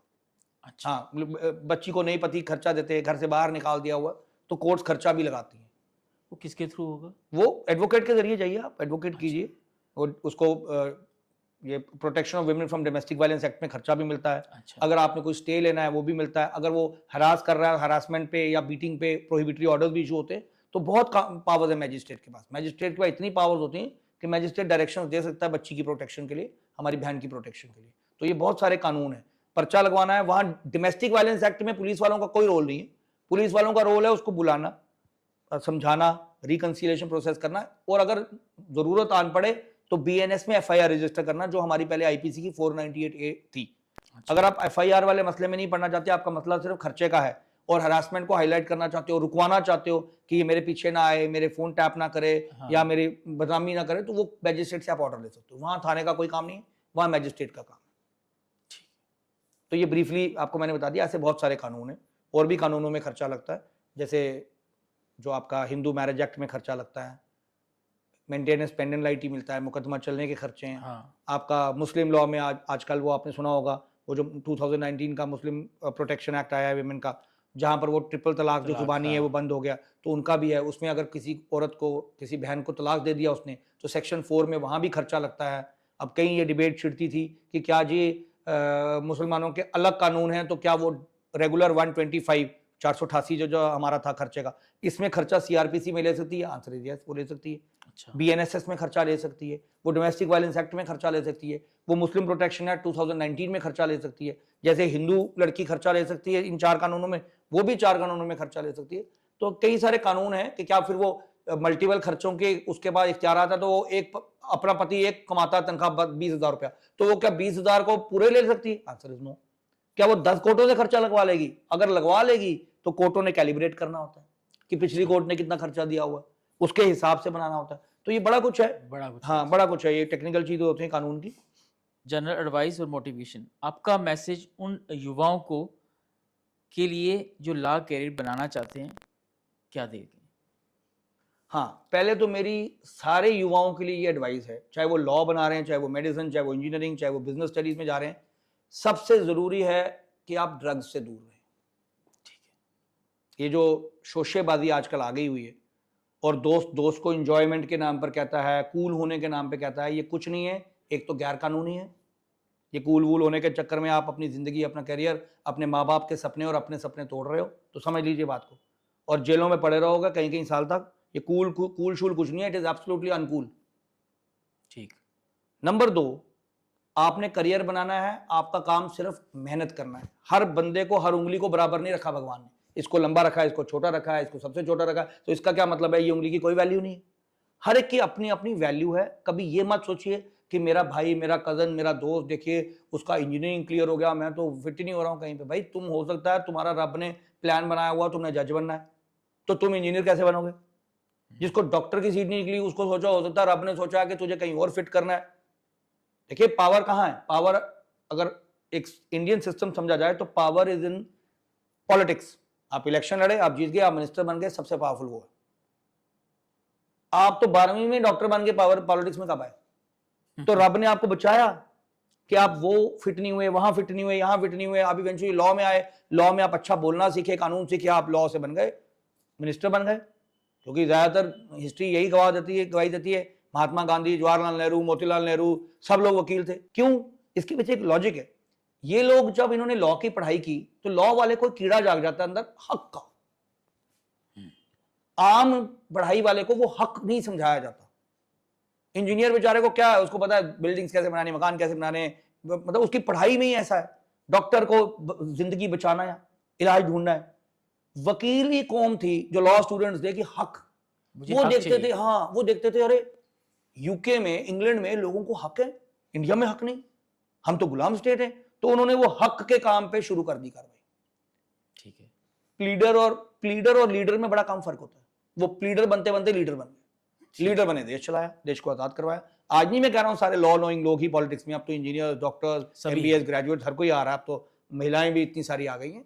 बट मैं शुरुआत की बात कर रहा हूं कि लॉ वाले आदमी को इफ इज नॉट, मतलब एब्सोल्युटली कमर्शियल, अब तो हम भी टोटली प्रोफेशनल हो गए हुए हैं, हर चीज के लिए बात करने के भी पैसे, इसके भी पैसे, उसका बिल रेज करो, कारपोरेट हो गए।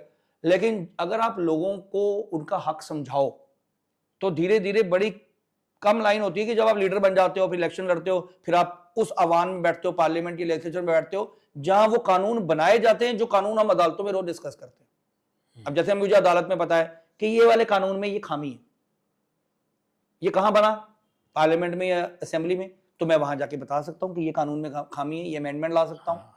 तो ये इसीलिए मैं कह रहा हूं कि बच्चों को never lose hope, you never know कि आप you are meant to do what, and even if you are not meant to do anything today, maybe tomorrow, maybe at the age of 50, 55, 60, और जो आप कर रहे हो वो कौन सा बुरा है।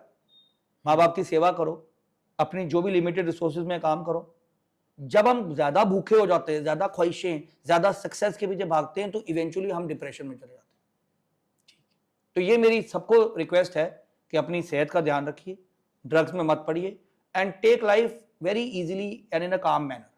भागे मत जिंदगी के पीछे कि मेरा एम्बिशन है, मैंने एम्बिशन अचीव करना है, और अगर नहीं हुआ तो मेरे लिए एंड ऑल है। नहीं, आपका एम्बिशन कुछ नहीं, आप सिर्फ, आपको एक गोल हमने दे दिया है माँ बाप ने कि भाई एक अच्छा सिंगर बन जाओ, अच्छा डॉक्टर बन जाओ। अब आप बताइए, कोई आर्टिस्ट है, आज उसकी एक एल्बम हिट नहीं हुई, कल नहीं हुई, परसों नहीं, हो सकता है आज से 10 साल आगे परमात्मा ने उसकी किताब में लिख रखा कि he will be number 1 singer. उसने कौन सा 10 साल आगे की गेम देखी है। वो आज में अगर हौसला छोड़ देगा तो उस किताब का सस्पेंस ही खत्म हो जाएगा। ह्यूमन लाइफ में सबसे बड़ी ब्यूटी सस्पेंस की, कि आपको अगले पल नहीं पता क्या होने वाला है, उसके लिए आप तड़पते हो कि यार कोई बता दे।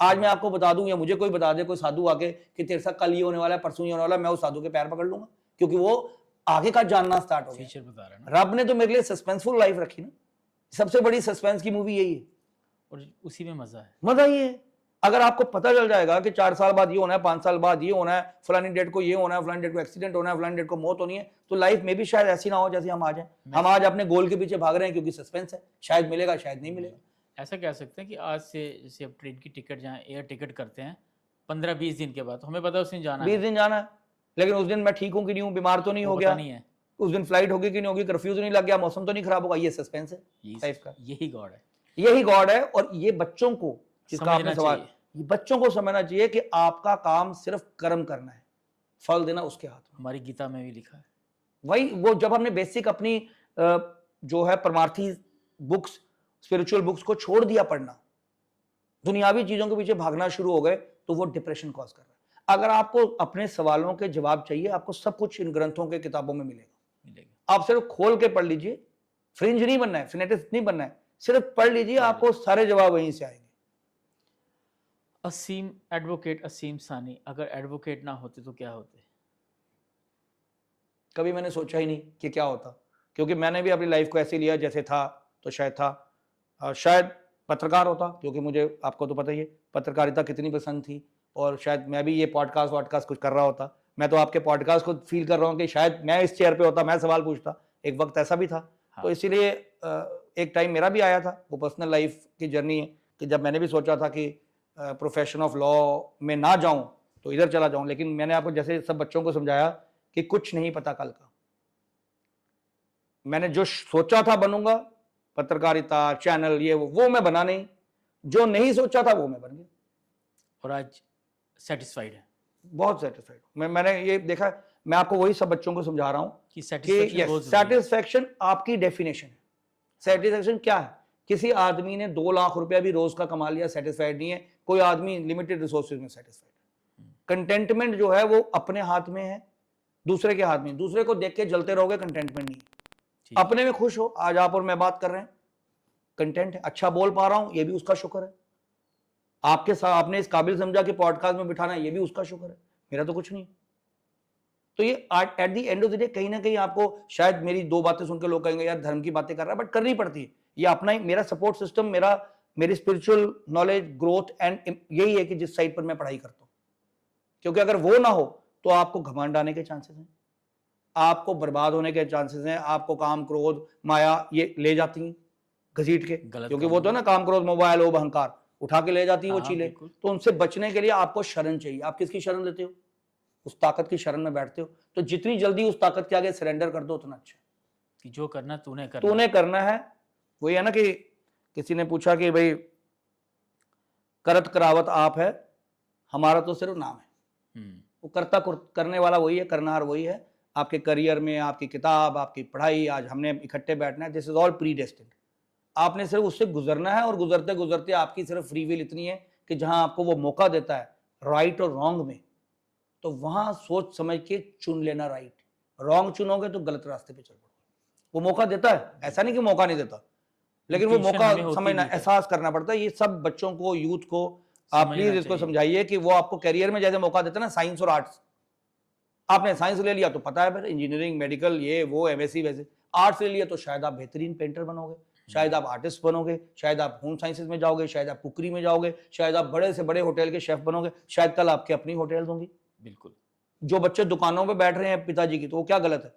हम लोग शायद वो उसकी सेल देखो तो वो महीने की उतनी सेल होती है जितनी हम प्रोफेशनली अर्न नहीं कर पाते, लेकिन वो कहता है नहीं नहीं मैं बिजनेसमैन हूं, खुश नहीं हूं, मुझे वो बनना चाहिए था, मुझे ये बनना चाहिए था। तो एक दूसरे को हम देख के ना खुश रहते हैं कि वो अंग्रेजी में कहावत है grass is greener on the other side. आप नए जो एडिक्वेट या लॉ स्टूडेंट्स हैं को क्या सलाह देना चाहेंगे फ्यूचर विजन के लिए?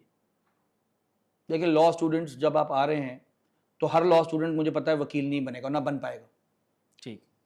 कई लोग जुडिशरी में चले जाएंगे, तो जब वो बच्चा एग्जाम मतलब लॉ में पढ़ाई कर रहा है, उसकी कईयों लोगों की जुडिशरी की साइड रुझान होगा, कई कारपोरेट में चले जाते हैं, कई लोग आजकल लिटिगेटर्स बनते हैं, कई प्रोसिक्यूटर्स बनते हैं। तो बड़ी सारी नौकरियां निकलती हैं, डिपार्टमेंट में लॉयर्स की नौकरियां निकलती हैं, लॉ डिपार्टमेंट में निकलती हैं, तो बहुत अदायरे हैं। कंपनीज आजकल लॉ, हर कंपनी में लॉ डिपार्टमेंट है।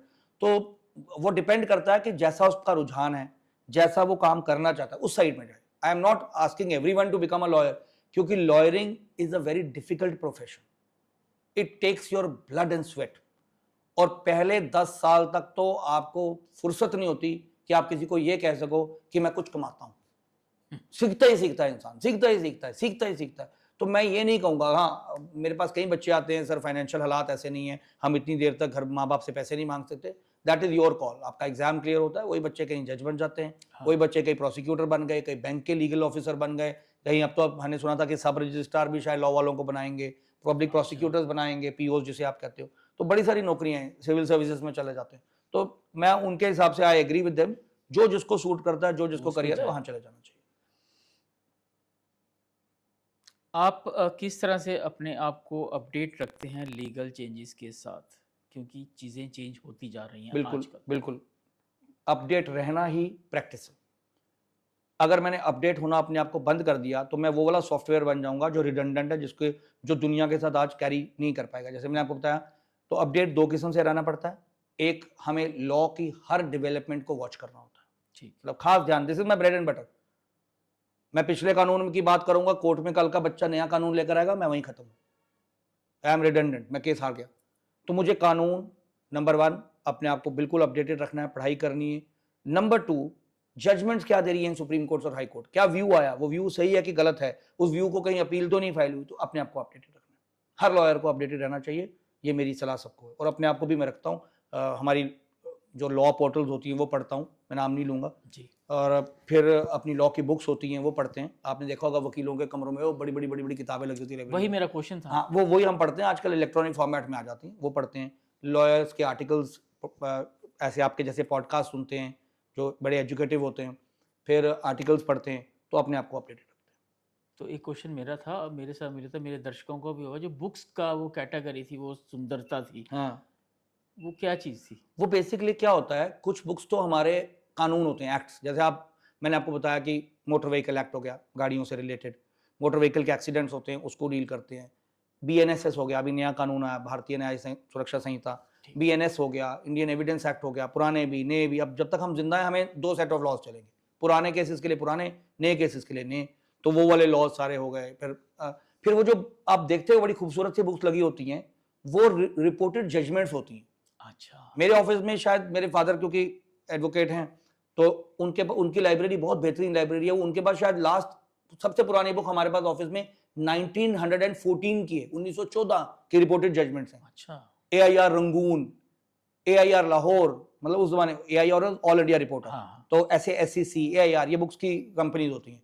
तो ये सारी बुक्स लॉयर्स के ऑफिस में और जजेस के वहां लगी होती हैं, ये पढ़ी जाती हैं, इनमें रिपोर्टेड जजमेंट्स होती हैं। हाँ। क्योंकि लॉ सिर्फ ये नहीं है कि जो लॉ हमने डिस्कस किया, जो जजमेंट में हो चुका 1935 में सुप्रीम कोर्ट ने क्या कहा था, पटना ने क्या कहा था, प्रीवी काउंसिल ने क्या कहा था, कानून वहां से कैसे डेवलप हुआ, उसमें क्या जजमेंट आई, तो वो जजमेंट जब हम निकाल के साइट करते हैं, जिसको आजकल आप आईपैड वाईपैड पे हम लोग हाँ, पढ़ते हैं हाँ, और देते हैं, वो सारी जजमेंट उन बुक से हम जजेस को पढ़ाते हैं। वो जजेस को, वकीलों का काम होता है एडवाइस करना, गाइड करना, असिस्ट करना कि सर ये देखिए 1935 में ये सुप्रीम कोर्ट ने कहा, आप लेकर आओगे 2025, सर ये सुप्रीम कोर्ट आज की डेट में ये कह रहा है।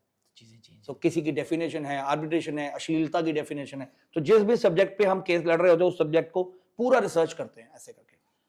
तो कहने का मतलब ये है कि जज, वकील बनने के बाद आराम नहीं है, पढ़ना सारी उनको भी। जिंदगी till you die you have to study, ठीक। और अपने आप को अपडेटेड रखना है। क्या आप लोग, असीम सानी, फ्यूचर में किसी सोशल पब्लिक काज के लिए कुछ करने वाले हैं या कर रहे हैं?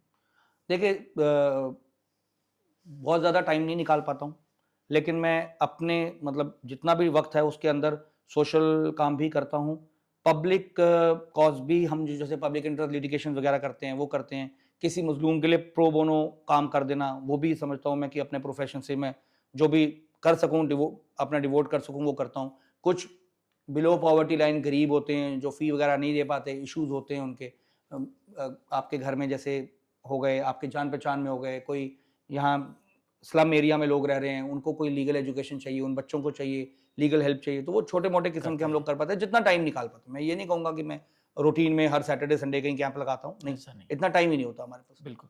तो फिर भी कोशिश करता हूँ कि काम करूँ, प्रो बोनो करके दूँ, सोसाइटी को पे बैक करूँ कुछ। ठीक है। यूथ के लिए कुछ क्वेश्चन है। Legal awareness and protections.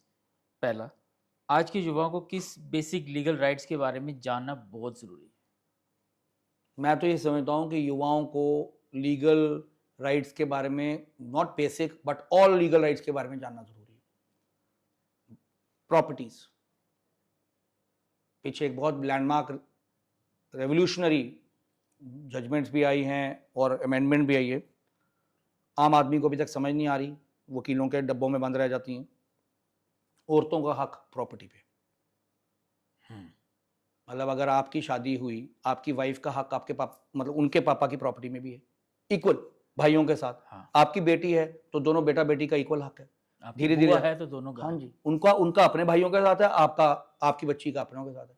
ये अभी हमारी सोसाइटी एक्सेप्ट करने को तैयार नहीं है। बुआ का हक तो जाता ही है। बुआ का हक, लोग कहते हैं जी उसको शादी के टाइम तो दे दिया था सब कुछ, हाँ। इसको गहने बना दिए, सब कुछ बना दिए, अब क्या चाहिए? अब क्या चाहिए, इसका क्या हक है, हमारी जमीन जायदाद पे क्या हक है इसका, क्योंकि यही पहले शुरू से चलता आया था। है। अब वो निज़ाम को बदलने में वक्त लग रहा है, तो ऐसी किस्म की लिटिगेशन आ रही है कोर्ट में। तो ये बच्चों को जानना बहुत जरूरी है यूथ कि के लिए- बहन भाई का इक्वल हक है। अच्छा। बहन शादी करके चली भी गई, हक है उसका। भाइयों को खुद ही पैकेट बना के दे देना चाहिए कि ये लो बहन, ये आपका, ये इतना हक है। बहन उसको रिलिंक्विश कर दे, छोड़ दे अपने भाइयों के वो लिए, choice वो उसकी। आपका प्यार है। पर ये यूथ का एक दिस इज important वेरी हक है। इंपॉर्टेंट, और एक्सेप्ट कीजिए इसको, अपनी बहन को इक्वल हक एक्सेप्ट कीजिए। ये नहीं कि पापा की जायदाद, प्रॉपर्टी, बिजनेस सारे मेरी है। हमारे हैं, हम चला रहे हैं, ओ बहन को शादी कर दी, दे दिया जी उसको 5 लाख रुपए दे दिया, 10 लाख रुपए दे दिया। दिस इज, नहीं। ये कानून में इम्बाइब्ड है, तो कानून को समझना चाहिए। Why to go litigate? तो ये मैं आपके माध्यम से एक बात समझा। उसके अलावा रिस्पेक्टिंग द लॉ, लड़कियों का रिस्पेक्ट करना। आजकल ये साइबर वर्ल्ड बहुत खतरनाक आ गई है, तो वो साइबर वर्ल्ड को कैसे इस्तेमाल करना है, उसमें क्या डिसेंसी रखनी है, मैसेजिंग, व्हाट्सएप मैसेज। आजकल बच्चे जितना ज़्यादा इसमें डीप इस साइड में जा रहे हैं, तो यहाँ पर भी कानून है, वो कानून कैसे इस्तेमाल करने हैं, तो साइबर मैनरिज्म वो आना ज़रूरी है। जिसे आप इंटरनेट वर्ल्ड कहते हो, तो वो सारा मुझे लगता है कि अभी हम टच करेंगे तो that will be a long session. तो इसलिए मैं समझता हूँ कि बेसिक चीजें आपको मोटी मोटी पता होनी चाहिए। सब पता होना चाहिए। साइबर बुलिंग और ऑनलाइन फ्रॉड्स के सामना कैसे किया जा सकता है लीगली? देखिए साइबर बुलिंग क्या है, साइबर बुलिंग इज लाइक, आप अगर सरल शब्दों से मुझे समझाएं तो मैं उसका जवाब आपकी ऑडियंस को वैसे ही समझाऊंगा। आपके मुताबिक साइबर बुलिंग क्या है? साइबर बुलिंग होगी कि ऑनलाइन आप किसी को कुछ बोल सकते हो, हम्म, ठीक है, आप व्हाट्सएप के थ्रू मैसेज डाल सकते हो हम्म। या किसी तरह का कुछ लीगल इलीगल कुछ चीज़ें। समझ लीजिए कि व्हाट्सएप नहीं है, ठीक अब भूल जाइए व्हाट्सएप नहीं। मैंने अगर आपको अब साइबर बुलिंग या बुलिंग, साइबर काट दीजिए, बुलिंग करनी बुलिंग। कैसे करूंगा? चिट्ठी लिखूंगा, हम्म, चिट्ठी लिख के 4 गालियां लिखूंगा, बिल्कुल। ऐसा ही है ना? कुछ डाल कुछ के अपने घर गलत के बाहर लिखूंगा, डाल आपके देंगे, घर के बाहर फेंक जाऊंगा आके। चिपका दूंगा, अगर ये वर्ड साइबर काट दो तो बुलिंग। तो वो बुलिंग था, जैसे मैंने किया थ्रेटनिंग था, सेम साइबर वर्ल्ड में भी अच्छा, सेम वैसा ही है, कानून वैसा ही है, आईटी एक्ट लगेगा सिर्फ उसको। ओके। तो उसके लिए कानून बना हुआ आईटी, जो आप चीज इंटरनेट टेक्नोलॉजी के माध्यम से गंदी फोटो, गंदी गाली, बुलिंग में यही आएगा, बिल्कुल। थ्रेटनिंग, अब्यूसिव मैसेजेस, कुछ भी डालते हो उसमें नॉर्मल इंडियन पीनल कोड और आप बीएनएस जिसे कहते हैं, बीएनएस 2023 प्लस आईटी एक्ट के जुर्म लगते हैं। अच्छा, ट्रायल होगा, सजा होगी, यही जैसे मैंने आपको बट सब सारा कैसे समझाया। थोड़ा बिल्कुल, एडवांस आपने में होगा। एक्स पे कर दिया, आपने ट्वीट कर दिया, आपने गवर्नमेंट के बारे में ट्वीट कर दिया, किसी शख्स के बारे में, किसी दोस्त के बारे में कर दिया, उसको आपने मतलब बिलो लिमिट्स ऑफ डिसेंसी कुछ लिख दिया उसके बारे में, he has the right to prosecute you, he has the right to for defamation. अब मैं हूं, मैंने बड़ी मुश्किल से बिट बाय बिट अपनी इज्जत बनाई है, कल मुझे जो कोई पसंद नहीं करता वो व्हाट्सएप पे आपके इंटरव्यू देख के नीचे 4 गालियां लगा देगा, आपको लिख देगा, मेरे को लिख देगा, तो what is it? It is cyber bullying. I may choose to prosecute him, I may not, मैं इग्नोर कर दूंगा तो बात खत्म। में ये डिपेंड करता है कि मेरे में बर्दाश्त कितनी है और उसको उसने कितना हद तक लिखा हुआ है, बट अपनी लिमिट्स और डिसेंसी में रहना चाहिए, क्योंकि आजकल लोग अपने राइट्स को के बारे में अवेयर हैं, जो अभी आपने सवाल पूछा, और लोग एफआईआर लॉन्च कर रहे हैं, प्रोसिक्यूट करते हैं। मेरे पास कई ऐसे लोग आ रहे हैं जो अपनी इज्जत के बारे में और अपनी फैमिली, अपनी खानदान की इज्जत के बारे में बड़े पर्टिकुलर है। वो कहते हैं सर सिर्फ मेरे को इसने हिट नहीं किया, टार्निश किया, मेरी फैमिली को भी टार्निश किया, मेरी पढ़ाई को टार्निश किया, मेरे ऑफिस को टार्निश किया, तो लोग हिट करते हैं। फिर देन एक 15 मिनट के गुस्से में जब आप बर्दाश्त नहीं कर सके, किसी के बारे में बकवास लिख दी, लड़की के बारे में लिख दी, लड़के के बारे में लिख दी, आप हार्ट ब्रेक्स नहीं बर्दाश्त कर सकते, इमेच्योर तरीके से आपने डील किया, eventually where do you land up? In police stations, in courts, कचहरी, and you never know at the end of the day वो ट्रायल चलते चलते 5-6 साल की सजा भी हो जाए आपको, फिर जिसकी हम आगे जिंदगी खत्म हो जाए फिर। तो इसलिए I never do advise people to do all this. बर्दाश्त कर सको, पहले जमाने में लोग बर्दाश्त करते थे, बर्दाश्त कर लो। अच्छा, अगर किसी स्टूडेंट को कॉलेज या इंटर्नशिप में हरासमेंट का सामना हो तो वो लीगल स्टेप ले सकता है? बिल्कुल ले सकता है, जैसे मैंने आपकी पिछली डिस्कशन में भी कहा, वो वैसे ही ले करेगा। सकता है। और आपका ऑनलाइन फ्रॉड का भी एक इशू रह गया। ऑनलाइन फ्रॉड आज की डेट में मैं आ बड़ा रहा था, इंपॉर्टेंट है, उस पे आ रहा शायद उस पर आपका ऑनलाइन फ्रॉड इंपॉर्टेंट है, क्योंकि हमारा चल रहा है। आजकल की टेक्नोलॉजी में लोग आपको ऑनलाइन किस्म के बड़े किस्म के फ्रॉड्स हो रहे हैं, जिसके लिए तो गवर्नमेंट ऑफ इंडिया ने अब अवेयरनेस स्कीम भी स्टार्ट कर दी है। और वो साइबर अरेस्ट नाम की चीज आ रही है। हाँ, मैं तो दंग रह गया, साइबर अरेस्ट क्या होता है? हमने तो कभी लॉ में पढ़ा ही नहीं, और लोग साइबर अरेस्ट में लाखों करोड़ों रुपया दे रहे हैं, दे चुके हैं। तो मतलब ये तो मुझे हैरानगी की बात है कि अगर हम, इसका मतलब हमने अपने सिटीजन्स को अवेयर ही नहीं किया वो बेसिक चीजों के बारे में। There is nothing called cyber arrest. हाँ, आज मैं आपके माध्यम से क्लियर कर दूं, साइबर अरेस्ट नाम की कोई चीज नहीं होती, ना कोई लॉ में है। जज या पुलिस वाला वर्दी लगा के स्टूडियो में बैठ के आपको कहेगा आपको साइबर अरेस्ट कर लिया, आप डर जाओगे क्योंकि आपकी कोई कमजोरी। अरे कमजोरी है तो physical police stations, physical police, physical courts काम आएंगी। ये साइबर नाम का सब चीज आपके साथ जोल है, वो आपके साथ धोखा किया जा रहा है। Report the matter immediately to police. Criminal offence है, कॉग्निजेबल ऑफेंस है, लॉन्च कीजिए, बुक कराइए उन लोगों को। मैंने as an additional advocate general सारा पुलिस का काम किया है, जे&के पुलिस का। आई नो, एक लड़की 7-7, 8-8 फौजियों को फेसबुक और बाकी सोशल मीडिया के जरिए पटाती थी, फंसाती थी, और यही काम हर एक पे एफआईआर लॉन्च करती थी रेप की। तो पैसे जब मेरे पास वो फाइल आई, मैंने एसएसपी से बात की, मैंने कहा ये क्या हो रहा है, you should book this gang. ये तो गैंग काम कर रहा है, और एक ही पैसे 7-7 लाख रुपए, 8-8 लाख रुपए वो जियो से लेना, तुम्हारी जिंदगी तबाह कर देंगे। तो this is how the modus operandi of these gangs is. ये गैंग्स हैं जो ये कर रहे हैं ऑनलाइन फ्रॉड, चाहे वो गेमिंग के नाम पर करें, चाहे वो आपके घर पे टावर लगाने के नाम पे करें, चाहे वो लड़का लड़की बन के आए। इनसे अवेयर रहिए, आगाह रहिए, और इतनी ही जिम्मेवारी आपकी है, आप मीडिया में हैं, आपको इस पर स्पेशल एक सेशन रखना चाहिए पॉडकास्ट रखना चाहिए विक्टिम्स के साथ और हम लोगों के साथ कि विक्टिम कैसे विक्टिमाइज होता है। जल्दी रखेंगे। ये बहुत इंपॉर्टेंट चीज है, ये तो सोसाइटी में लोगों को पता ही नहीं, हम छुपा के रखते हैं, दूसरा बंदा सोचता है मेरे साथ हुआ मैं बदनाम हो जाऊंगा, मैं खत्म हो जाऊंगा। आपको पता है मैं कई ऐसे लोगों को जानता हूं जिनको सुसाइडल थ्रेट मतलब अंदर से हो गया कि मैं सुसाइड कमिट कर लूं, मेरे से पता नहीं क्या गुनाह हो गया। अरे कोई गुनाह नहीं हुआ, एवरीथिंग इज नॉर्मल नेचुरल। दुनिया में कौन याद रखता है? आपकी कौन सी सीडी लीक हो जाएगी तो आप ऐसे हो कि लोग 100 साल बाद याद रखेंगे? आपको याद है आज से 10 साल पहले किस किस की अश्लील सीडी लीक हुई, किसकी नहीं हुई? Nobody knows. ये उस उस दिन की बात होती है, सिर्फ वो दिन 4 रिश्तेदारों को पता चल गया, उसके बाद थिंग्स बिकम नॉर्मल। ये चीजें आपको लोगों को समझानी है, वरना वो उस पर ऑफ द मोमेंट में कंट्रोल नहीं कर पाते। कोई पेरेंट्स अपना बच्चा गवा देते हैं, कोई पत्नी अपने पति गवा देती है, शर्म के मारे वो लोग इस जिसे कहते हैं हाँ सुसाइडल थॉट्स में जाके उधर चले जाते हैं, नुकसान कर लेते हैं। आपका मेरा काम एज ए सोसाइटी है उनका हाथ पकड़ना, उनको समझाना, ये नॉर्मल है, कोर्ट कचहरी में सब रोज हम देखते हैं। तो जल्दी हम इस पे एक पॉडकास्ट करने वाले हैं, ये तो बहुत जरूरी है। वुमन की प्रोटेक्शन और एम्पावरमेंट की। अक्सर घर या ऑफिस के अंदर हरासमेंट के केसेस रिपोर्ट होते हैं, आपको क्या लगता है कि इसके पीछे क्या वजह होती हैं और कैसे अपने आप को प्रोटेक्ट किया जा सके? देखिए, घर की हरासमेंट और ऑफिस की हरासमेंट अलग अलग है। हाँ, अब हरासमेंट जैसे वो साइबर बुलिंग वर्ड था, ऐसे हरासमेंट वर्ड को आप कैसे डिफाइन करोगे? What is harassment? मैं अपने ऑफिस में काम करता हूँ, मेरे ऑफिस में अगर कुछ लड़कियां मेरे नीचे सबॉर्डिनेट हैं, जूनियर्स हैं, मेरी एडवोकेट्स हैं, मैं लड़की को बहुत काम देता हूँ, जैसे लड़के को डांट फटकार करता हूँ उसको भी करता हूँ। ठीक है, इक्वालिटी मेरे लिए, वो इक्वल हैं दोनों मेरे लिए। I don't see anybody as a girl और a boy, I see them both as junior advocates, क्योंकि मैं उनको पॉलिश करना चाहता हूँ। अब वो लड़की कहती है सर मैं तो हरास फील कर रही हूँ, मुझे ज्यादा काम, मुझे बहुत काम दे रहे हो, मैं लड़की हूँ, मैं नहीं कर सकती। तो मतलब दो वर्जन हैं, मैं बाहर क्यों जाऊं, धूप है बड़ी बाहर, मैं स्कूटी पे क्यों जाऊं, मेरा गम लगाना काम थोड़ना है, मेरा सुआ मारना काम थोड़ना है, ये तो इसका लड़के का है, मेरा काम तो है नहीं, मैं तो डेलीकेट काम करूंगी। तो then you might term it as harassment, but then if it comes to a line cross that, मैं ये नहीं कह रहा हूं हर जगह ही लड़कियां गलत हैं, मैं ये कह रहा हूं अगर आपने टू डेलीकेट होकर ऐसी बातें की, then this is the end of the road. लड़कियां इतनी मेहनत कर रही हैं, बैंगलोर, बॉम्बे, दिल्ली, जम्मू, श्रीनगर, हर जगह आज की डेट में हर ऑफिस कंट्रोल कर रही है, तो ये ऐसे नहीं कर रही कि हरासमेंट के नाम पे कर रही, मेहनत करके कर रही। अब पॉइंट नंबर 2 आ गया, कहां, जैसे मेरे घर की बेटी है, बाहर जा रही है, what sort of harassment is that? The moment I cross my line, I convert it into a touch, a welcome touch, a slang, an unwelcome remark, beauty, this that, sexually coloured remark, that is harassment, जिसे आप sexual harassment कहते हो। ठीक है, sexual harassment at work place act बना हुआ है। अच्छा, ये विशाखा गाइडलाइंस आई थी सुप्रीम कोर्ट की, बड़ी इंटरेस्टिंग है, हर बच्ची को, हर औरत को गूगल कर लेना चाहिए। विशाखा गाइडलाइंस के बाद सुप्रीम कोर्ट की guidelines, all credit goes to the Supreme Court of India. फिर एक कानून आया, protection of women from sexual harassment act, जिसे आप पॉश कहते हो। फिर वो लोकल कमेटी और डिस्ट्रिक्ट लेवल की कमेटीज बनी। हर ऑफिस में मैंडेटरी है कमेटी होना, सरकारी नहीं, प्राइवेट भी। अच्छा। आपकी इंस्टीट्यूशन है, हाई कोर्ट है, यूनिवर्सिटी है, हर जगह पॉश कमेटी बनती है जिसको एक वुमेन हेड करती है। अगर एक स्टूडेंट को अपने प्रोफेसर से प्रॉब्लम है, एक लड़की को अपने बॉस से प्रॉब्लम है, एक लड़की को अपने कलीग से प्रॉब्लम है, सीनियर कलीग से प्रॉब्लम है, जूनियर कलीग से प्रॉब्लम है, वो मैटर रिपोर्ट कर सकती है। इन हाउस इंक्वायरी होती है, हर मैटर को थाने जाना जरूरी नहीं है।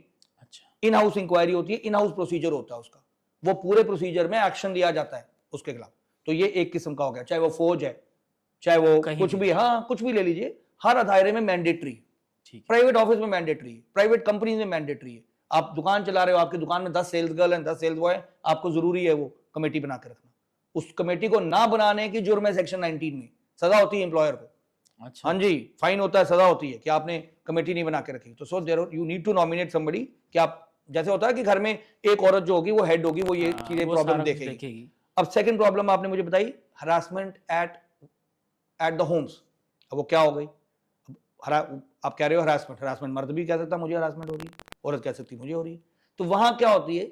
सास की हरासमेंट बहू पर, बहू की सास पर, देवरानी जेठानी, ये इश्यूज जो होते हैं, husband beating up the wife, husband abusing the wife, sarcasm, बच्चा नहीं हो पा रहा, वो सरकाज़म जो पुराने वक्त से चलता रहा, डाउरी रिलेटेड इशू, ये सब हरासमेंट पे आता है। तो इसमें बीएनएस में भी ऑफेंस है, जो आईपीसी था पहले, domestic violence, protection of women from domestic violence, PWDV, protection of women from DV act 2005 जो अब लागू है हमको, पहले 2010 वाला लागू था, तो वो वाले एक्ट में भी कोर्ट्स के पास, मैजिस्ट्रेट के पास, पुलिस के पास, प्रोटेक्शन ऑफिसर के पास लड़कियां जा सकती हैं, उसमें प्रोटेक्शन मिलती है, उसमें इवन की प्रॉपर्टी के राइट्स मिलते हैं, इवन की खर्चा मिलता है, इवन की ये भी राइट ऑर्डर किया जाता है, कोर्ट कहती है लड़कों को या फैमिली वालों को कि तुम स्टॉकिंग नहीं करोगे, इसके घर के बाहर नहीं जाओगे, इसके पीछे पीछे नहीं जाओगे, इसको बदनाम नहीं करोगे।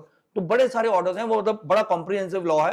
अगर उस लॉ को एक दिन आप डिस्कस करोगे तो वो अलग एक पॉडकास्ट आपका बन सकता है। नया बन जाएगा हाँ और हाँ मुझे लगता हाँ, है 1 घंटे से ज़्यादा बहुत चल बड़े बड़े, जाएगा। और ये एजुकेटिव इश्यूज हैं, ये ऐसा इशू एक पॉडकास्ट में खत्म होने वाला नहीं, ये एजुकेटिव इश्यूज हैं जहां लोगों के आप सवाल ले लीजिए कि ये क्या क्या सवाल हैं उनके। हम इसको कर हाँ सकते जी, हैं। वो लोग हमें ऑफ कोर्स हम लोग फी चार्ज करते हैं ये मुकदमे लड़ने के लिए, मैं लड़के वालों की तरफ से भी हो सकता हूँ, लड़की वालों की तरफ से भी हो सकता हूँ, बट ये मैटर्स जो होते हैं ये एक बहुत बड़ा सब्जेक्ट बन गया।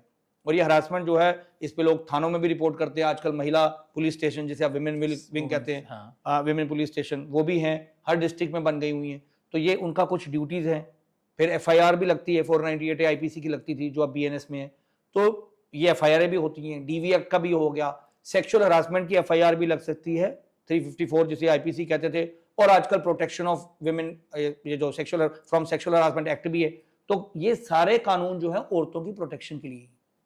जैसे हमारा और आपका जिक्र हुआ कि इस पे हम फिर से चर्चा करेंगे, एक बढ़िया पॉडकास्ट बनाएंगे, आपको फिर हम आमंत्रण करेंगे, थैंक यू।